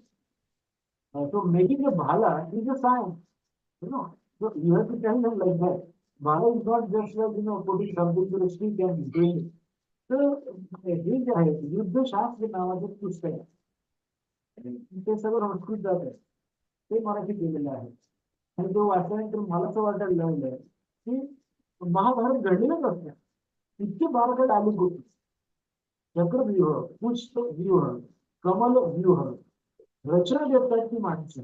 याचा अर्थ सैन्याला कसं त्यांनी उभं केलेलं होतं. आणि सांगा हरकत मी तुम्हाला की 3 ग्रंथ माझे आता नुकतेच प्रसिद्ध झाले. महाराष्ट्र साहित्य आणि संस्कृती मंडळाने ते काढले. तर ते असे आहेत की साधारणपणे 1847 ते 1947 100 वर्ष या काळामध्ये मराठीमध्ये कशा प्रकारचे विज्ञान अवेलेबल होतं. ही पुस्तकं रिप्रिंट करायची आणि त्याची पूर्ण समीक्षा करायची असा तो प्रकल्प होता. त्याच्यामध्ये बेसिक सायन्सचा एक 550 पानाचा व्हॉल्यूम आहे. Applied science 500 pages and the third is mathematical science. त्याच्यामध्ये हे सगळे म्हणजे तुमचे बीजगणित, लीलावती यांची सोपपत्ती भाषांतर आणि त्याच्यावर कॉमेंट्री हे सगळे ते काय एकदम मुद्दा तर मेथड समजावी बरोबर. तर हा प्रयत्न चालू आहे आणि हा प्रकल्प मी या इंडियन नॉलेज सिस्टीमच्या संदर्भात दिला होता. त्याला 8 वर्ष लागली बरं कसं.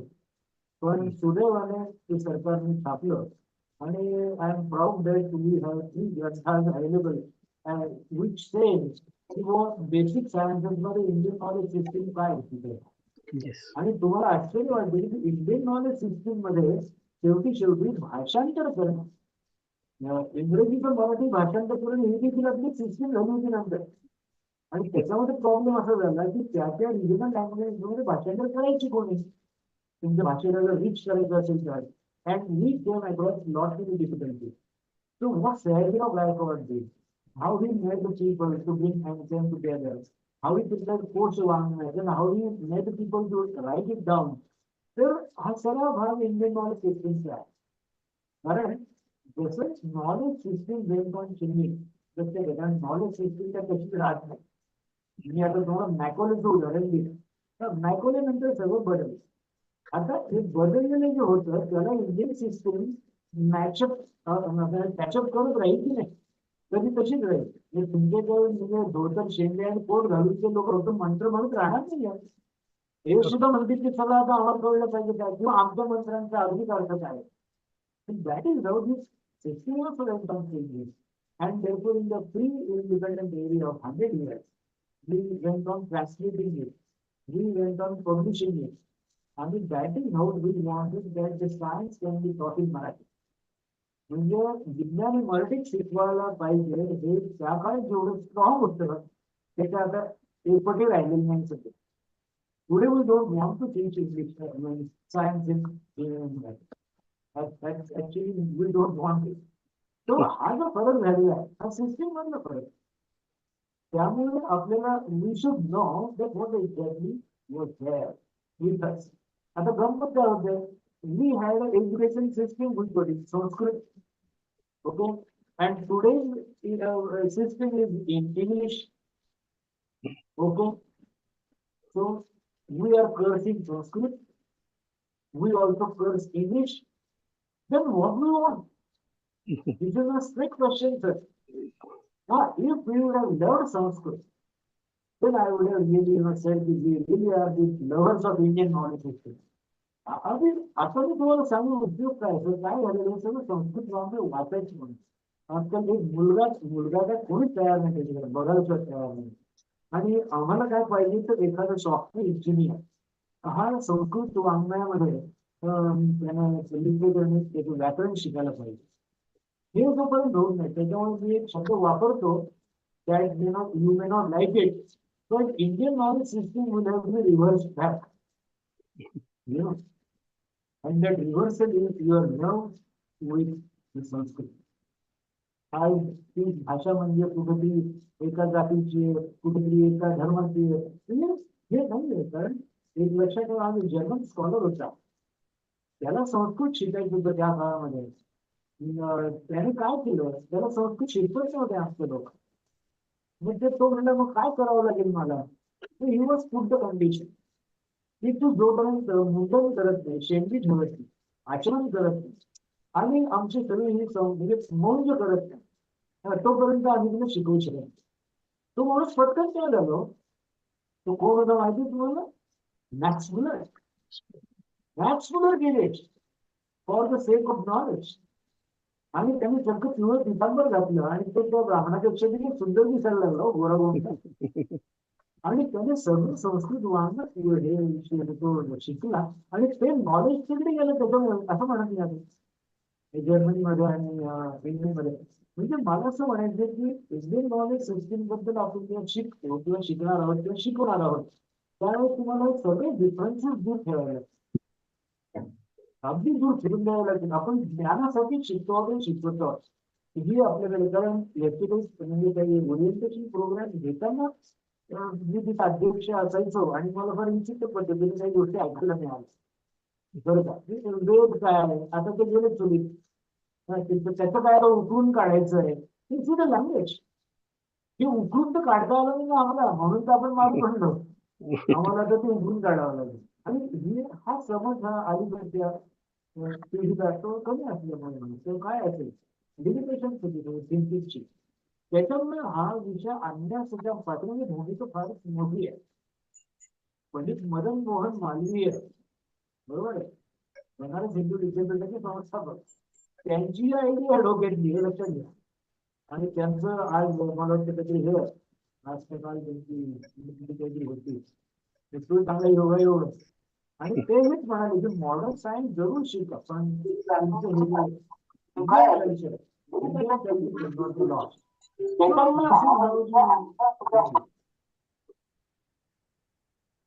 So I think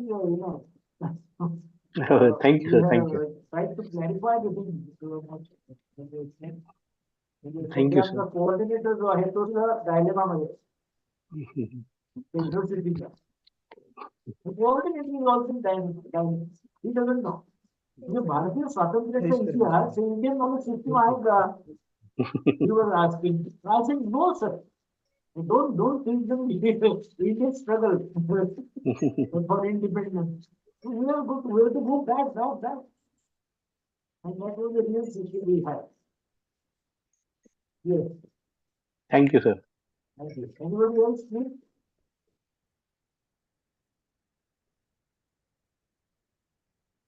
Actually, I really wanted to dialogue more in this respect. You, hundreds, Dr. Hundred. Somebody wants to ask? Hello. Yes. Yes, sir. First of all, heartily thank you for just inculcating such a marvelous Indian things in front of us. And beyond all these things, there is one more question related to the patent. Worldwide, there is no one is going to be, say that accept all these things, all these inventions, all these. First of all, we have to do a lot to transmit it as an invention. So what we have to do so that the worldwide, that the Genesis can accept it, and we have worldwide recognition regarding it. How the books I showed you, who was a writer of that, Sanskrit and Sanskrit. That's it. That fellow is struggling for exactly the same thing that I'm telling you. He is actually fighting with the Cambridgians. The Cambridge scholars, they are putting down the Indian culture. And now, if you want to struggle with them and say that you are the first, it is really not that easy as you are telling me. Therefore, what you have to do, you have to actually see that you have huge literature to show.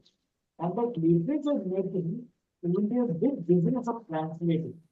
Now the question is, India doesn't have one language. Well, which language you are going to translate? Should I make Marathi powerful, or should I make Kannada powerful, or Tamil language powerful?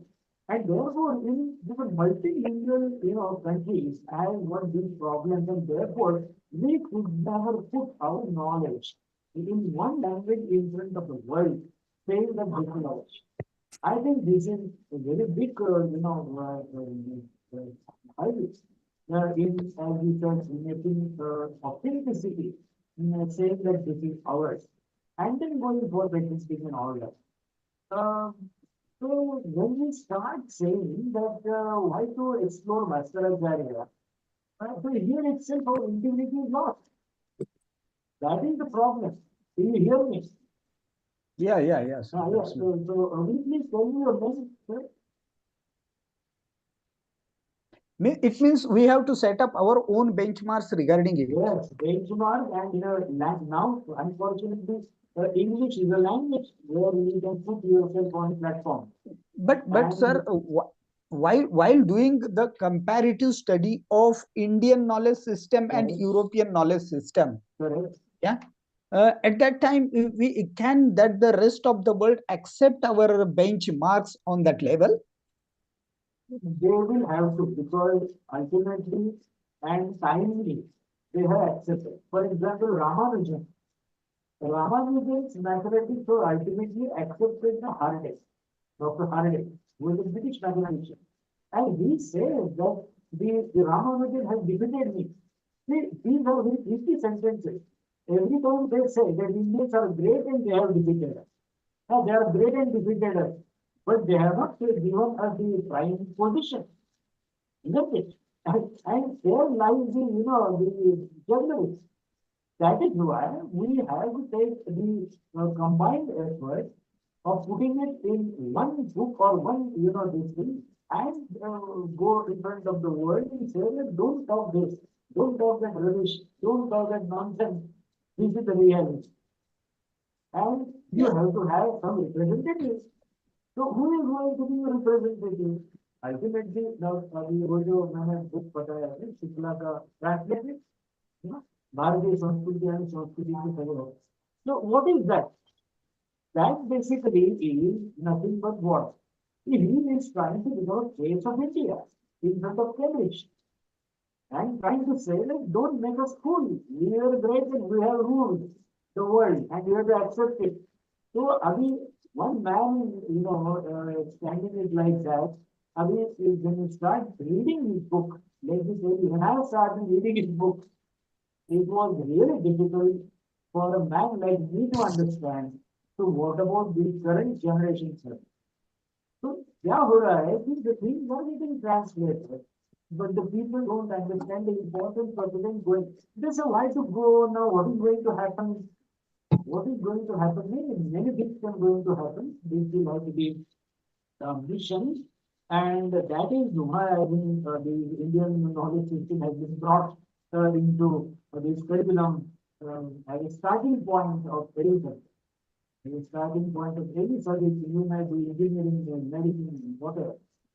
So this is therefore is the only answer, and ultimately the question would be more what you can say the policymakers. So the question is more in the hands of policymakers than we academicians. Okay. They have to make the policy, they have to make the people work for this very hard and do this. And therefore, I told you, Dr. B. Madhavan and all these people are really dedicated people. And they should be assigned this particular job to make a place of India. Okay, thank you. Thank you.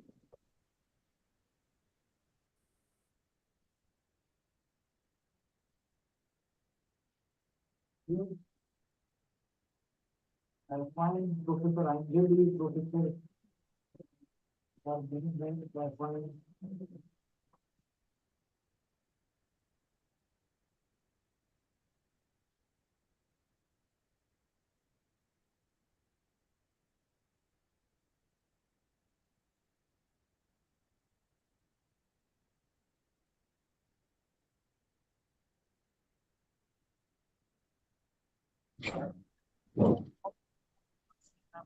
so anything from the office.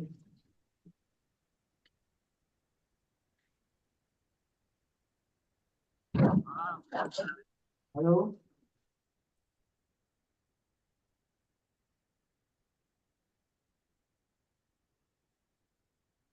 Yes, anybody?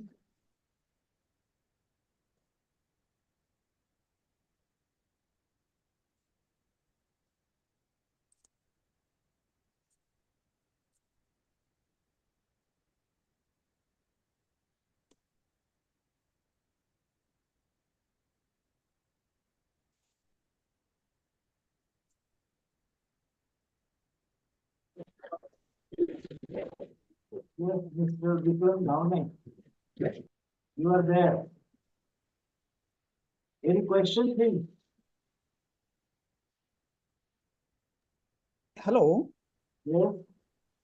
Yes, sir. I don't have a question. Just I am searching for certain your PPTs that which point should be cleared for me at now, but it is all right now. Uh, Yeah, but what you while going through your presentation, you already have referred Takshashila, Nalanda, and Yes. Vikramshila, but yet I don't find any certain relevance invention in during this Vikramshila and Takshashila and I think the reference of Aryabhatta is enough. yeah. Because Aryabhatta was a vice chancellor. Yes. And you know that the mathematics and astronomy that has been done in these universities, there was Yes. a great value. Now, we know only two, three names, but maybe there are many, many unknown. And basically, when you talk of Aryabhatta, or maybe the Grantha written by Bhaskaracharya, one will understand when you read it, isn't it? Because they have not been written just like that. And therefore, I think I must have given you the list of maybe more than 20 to 25 different granthas written by different Rishi Munis and all these people. Now, what lies in that particular granth needs to be explored and maybe very slowly, but people are now trying to explore. Now, the difficulty in exploration is, I tell you, difficulty is it is just not like Newton's law. Okay, let's Yeah. make it clear. It is not just like Archimedes principle. It is something that is depicted or said through the spiritual angle. Okay. So Yes. in spiritual angle, when you exactly start telling something, you have the words like Guru, Bhagwan, and Vishnu and all that. So the problem is, what exactly to be omitted and what exactly to be understood is a job of an interpreter. And therefore, And that interpreting those shlokas. Okay, you understand? Interpreting. So interpretation is your stage in between. Now, when we try to read the Newton's law, we immediately interpret it because it is exemplified. Am I correct? But when Indian laws or the Indian or all these kinds of things, basically they were the astronomy things, and they were not being done in any laboratory, basically in astronomy and mathematics. And therefore, it is very difficult to extract what they exactly wanted to say. And slowly and gradually, the things which were said in Vedic period were explored by Sushruta and all these things, all these people in BC 500. Now, whatever they have written is now being explored in 20th century. So the speed is very low. And the speed is low because we went on discarding the language, which was the language of science in ancient Indian history. So okay. you tell me how can we go ahead? It is very difficult because you don't want to even look at that particular language. And the language is a big barrier, basically. Whereas the Western Indian system, they were based on observation, they were based on writing down the results, they were based on making the graphs, making the tables, they were all based on that.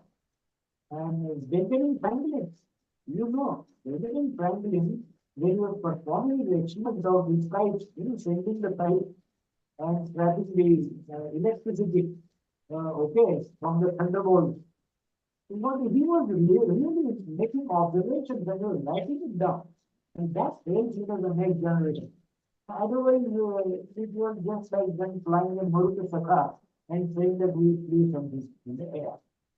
That is the difference. And looking at the difference now, it is a time for us to really read these books as far as possible and teaching them in the classroom as a part of their curriculum, sort of the curriculum. Is therefore is the only way in terms of these policy methods to make the sunshine being special. I think this is what we are trying to do. It's a big debate basically. There are not many factors involved in this. Okay, thank you, sir. Thank you. Hello, sir. It is Sachin again.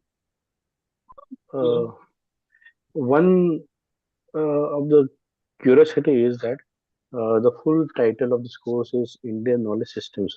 Whatever we talked about is Indian knowledge so far. The word system is something that is questionable there. Earlier times, before printing, India had knowledge, treasures of knowledge, as you had already mentioned. That treasure of knowledge was passed on by oral tradition. There were gurukulas for that, in which it was transformed from one generation to another one. Now, when we talk about systems in modern day-to-day society, what kind of systems that we want to establish, if at all we are considering system as a serious matter? See, here is a question that what system should we adopt, okay? You must have heard and studied also the research methodology, okay? Research methodology. The guru of this methodology is Aristotle, and Aristotle divides the scientist after Aristotle. So the way established is primary method of studying anything. How to start with an experiment. Okay. Now our system was, as I told you, based on observation. Now when you teach systems, you have to compare. The equal observation based, the way was through spirituality, whereas here the base was actually demonstration. And to what extent I read this, when Einstein put this theory, that theory was to be tested, and that was an astronomical theory. And that theory was tested by the great scientists of those days by attending a solar eclipse, one solar eclipse. And that was the only point when they would, verify whether what Einstein said is correct or not. And the whole team was sent, throughout the world to observe it and to, and they actually then could see it, and that is how they ultimately branded that particular theory as Einstein theory. That means, see, what they were trying for. They were striving for observations, they were striving for actual experiments, though it was astronomy. Whereas the most important drawback that our observation system had was they never wrote it down. Yeah, how I observe. For example, they said the circumference of Earth. They told you the distance of Earth from Moon. They told you everything. They said that how it is elliptical and not regular. The point is, how did they do it? Or how did they come to the conclusion? And you really don't get any reference about it. And it's probably because of that, the patenting has become an issue. Because we don't have methodology. And it's the entire knowledge as I see, and I do also observe, it is all scattered. They are scattered. It is not that I start with astronomy and I talk about astronomy only. So I think it is the haphazard kind of, or the scattered kind of knowledge that we have. Our job is to collectively bring it under one umbrella and show it as Indian knowledge system.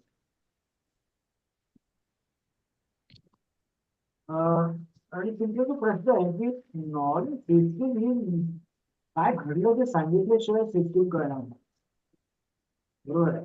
म्हणजे आता जे काही सगळे उदाहरणं दिले मी, म्हणजे उदाहरणार्थ finding the speed of light.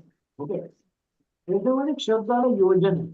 Okay, तर योजने शब्द आल्यानंतर सिस्टीम काय होती, तर योजने, त्याच्यानंतर काय निकष. ओके, ही सिस्टीम झाली आमची. त्याच्यामुळे मी तुम्हाला सूर्य सिद्धांतामध्ये सांगितलं त्रुटीपासून जे फळ आणि गतिका, दॅट वॉज द सिस्टीम. आणि ही तुम्हाला मुलांना सांगायची किंवा याची मापनं कशी. That is how exactly the system is to be solved and not the calculation basically. But if you suppose that system with calculation, then it doesn't. So you appreciate. Thank you, sir.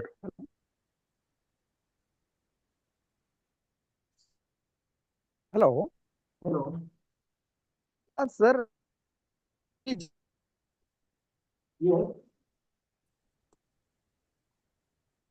You unmute.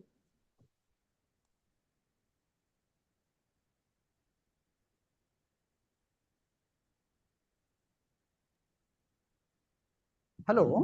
Yes, yes, please speak. हा sir, योगाच्या संदर्भात ज्यावेळेस तुम्ही पतंजलीचा उल्लेख केला, हा हा.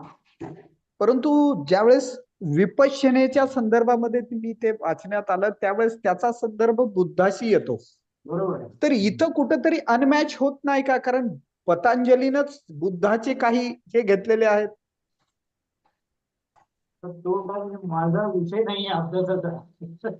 नाही, परंतु ज्यावेळेस विपश्यनेच्या संदर्भात तुम्ही वाचतो, त्यावेळेस योगामधल्या बऱ्याचशा मुद्रा ह्या पतंजलीने घेतलेल्या आहेत बुद्धाकडून, है ना.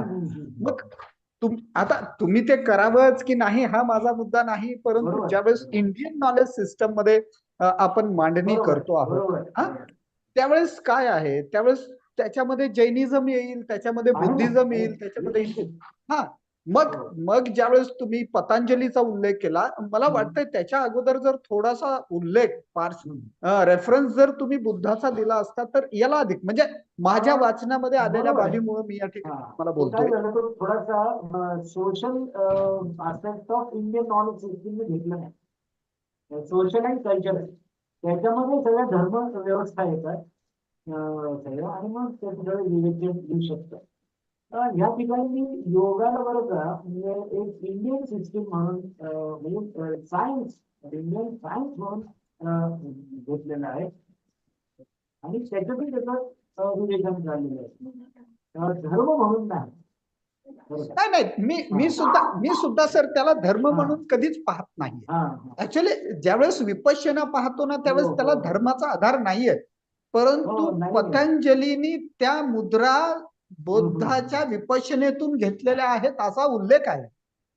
आणि त्याच्यामुळेच आणि त्यामुळेच मला त्यामुळेच वाटलं की असं काही आहे का की ते मिसिंग झाल्यासारखं आहे की तसा उल्लेख संदर्भ नाही.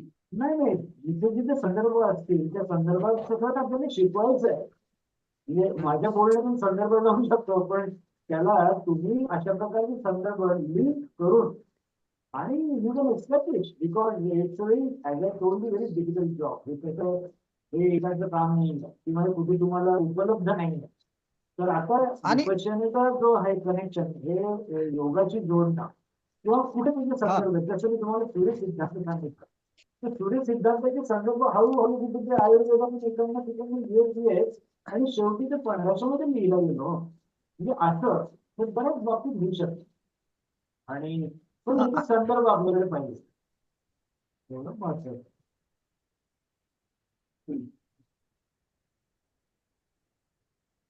आणि दुसरी गोष्ट मला वाटतं गौतम बुद्धांचं लिटरेचर असं काही नव्हतं, राईट. काय आहे सर, ज्या पद्धतीनं ओरल ट्रॅडिशन मधून हिंदू स्क्रिप्चर मधलं लिटरेचर येत होतं त्याच पद्धतीनं गौतम बुद्धाच्या काळात सुद्धा ते ओरल ट्रॅडिशन मध्ये येत होतं. हा, सायमल्टेनियसली बौद्ध धम्माच्या संगीनी झाल्या गेल्या आणि त्यामधून परत पुन्हा गौतम बुद्धाचा जो हा पूर्ण वैचारिक वारसा आहे तो दुसऱ्या पिढ्याकडे पर्क्युलेट करण्यात आला. ऍक्च्युअली त्या संदर्भात तर असं होतंय की ज्यावेळेस तुम्ही शिलालेख वगैरे पाहता त्यावेळेस तर त्या काळी लिपी होती. खरं पाहता लिपीचा शोध अलीकडे म्हटलं जातंय की आपण अगोदर प्रिंट आणि लिपीचा शोध चायनाकडे जातो, परंतु त्याच्या अगोदर धम्मलिपी अस्तित्वात होती सर. मला वाटतंय मला माझी एक रिक्वेस्ट अशी आहे की इंडियन नॉलेज ट्रॅडिशन मध्ये किंवा इंडियन नॉलेज सिस्टम मध्ये धम्मलिपीला इन्कॉर्पोरेट करणं खूप गरजेचं आहे. जर ते इन्कॉर्पोरेट करण्यात नाही आलं तर इंडियन नॉलेज सिस्टमचा खूप सारा भाग म्हणजे आणखी सुद्धा ही म्हणजे व्यवस्था त्याच्याकडे कानाडोळा करते की काय असं होईल. त्याच्यामुळे या गोष्टी इन्कॉर्पोरेट होणं खूप आवश्यक आहे असं माझं मत आहे. बरोबर. लिपीची सगळी म्हणजे ऊर्जा हे आहे ना, हा त्याच्यामध्ये भाग आहे ना. म्हणजे लिपी कशी हे झाली त्याच्यानंतर आकडे कशा पद्धतीने अस्तित्वात आले याची हिस्ट्री सुद्धा इंडियन नॉलेज सिस्टीम मध्ये आहे बरं का. म्हणजे तो आता भाग नव्हता आपला, पण याच्यामध्ये म्हणजे तुम्हाला पाली आणि Sanskrit very near to each other. तो हे सगळे संदर्भ आपल्याला हा, पाली संस्कृत ह्या दोन्ही भाषा तर आहेतच आहे ना. मग या एकूण ज्यावेळेस गव्हर्नमेंटच्या पातळीवरून इंडियन नॉलेज सिस्टमवर एक कमिटी गठीत होती आणि याच्याबद्दलचा टेक्स्ट डेव्हलप होतील त्यावेळेस याबद्दलही विचार केलेला मला म्हणजे आजच्या आपल्या प्रेझेंटेशन मध्ये नाही, याच्या अगोदर मी मुंबई विद्यापीठामध्ये सेशन अटेंड केलं, तिथंही ती बाब प्रकर्षानं मला वाटतं टाळण्यात आलेली आहे की ती बाजूला राहिलेली आहे, परंतु ते होताना दिसतंय असं. एन्शियंट इंडियन सायन्स हा माझा मुख्य विषय अभ्यासाचा. आणि असं की भाषेच्या आणि लँग्वेजच्या एरियामध्ये जर आपल्याला बोलायचं असेल तर मग त्याच्यामध्ये मास्टरी पाहिजे. आता त्याला कोणतरी एखादा पाली आणि संस्कृत भाषेतला लिंग्विस्ट कोणतरी आणून आणि अशा प्रकारचे अनेक विद्वान आपल्याला इथे आणावे लागणार आहेत आणि वेगवेगळ्या विषयांवर केंद्रित. म्हणून आजचं फक्त इंडियन सायन्स आहे. आता याच्यामध्ये इंडियन कल्चर आहे, इंडियन लँग्वेज आहे, इंडियन हे सगळ्या गोष्टी त्याच्यामध्ये दिलेल्या आहेत. आपण जर ढाचा बघितला असेल तर तुम्हाला माहित नाही, पण तो जो ढाचा दिलेला आहे इंडियन नॉलेज सिस्टीमचा तो आपण बारकाईने वाचा. त्याच्यामध्ये सगळे मुद्दे आहेत बरं का. पण गमत काय होते की ज्याचं तुम्ही लेक्चर ठेवाल बरं का, तर तो अगदी अशक्य. सर प्लीज मला नोट डाऊन करायचा आहे, त्याचा रेफरन्स सांगता येतो? We have noted it down. I mean, if at all I have a chance to say something, I will definitely. आणि ऍक्च्युअली हे सगळं त्याच्यासाठी आहे, काय राहून गेलेलं आहे, कुठे काही संदर्भ आपल्याला देता येतील का, हे सगळं आपल्याला शोधूनच काढायचं.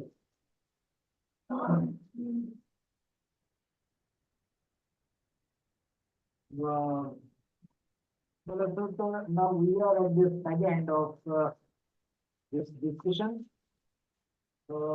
Nice it was because you gave me a patient listening and at the same time got many tips from all professors from different universities and teaching how we also go on improving our PC presentations and all that. हे सांगायचं म्हणजे हे एक लांबच जात आहे, म्हणजे आमचे lecture देखील की आम्हाला ह्या विषयाची बोलायला 2 तास द्या म्हटलं तिथे म्हणतात 25 मिनिटात आसपास आणि त्यातली बिग प्रॉब्लेम. अच्छा मी जातो 28 तारखेला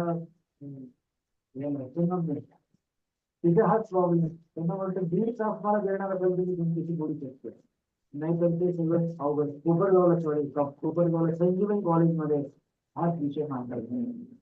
त्याचं कारण सगळ्याच प्रॉब्लेम्स आहेत की नेमके ह्याच्यात काय शिकवायचं आणि त्या दृष्टिकोनातून आजचं मला वाटतं डिस्कशन खूप fruitful झालं असं मला वाटतं. आय again thanks to the University of Cambridge for arranging this lecture under NEP orientation sensitization. Thank you very much. Thank you, sir, for sparing your valuable time and enlightening us on Bharatiya Gyan Paramparam Indian knowledge system. On behalf of this entire group, my special thanks to you. And with the permission of our respected resource person, I declare that this technical session is over. Thank you. Thank you. Thank you.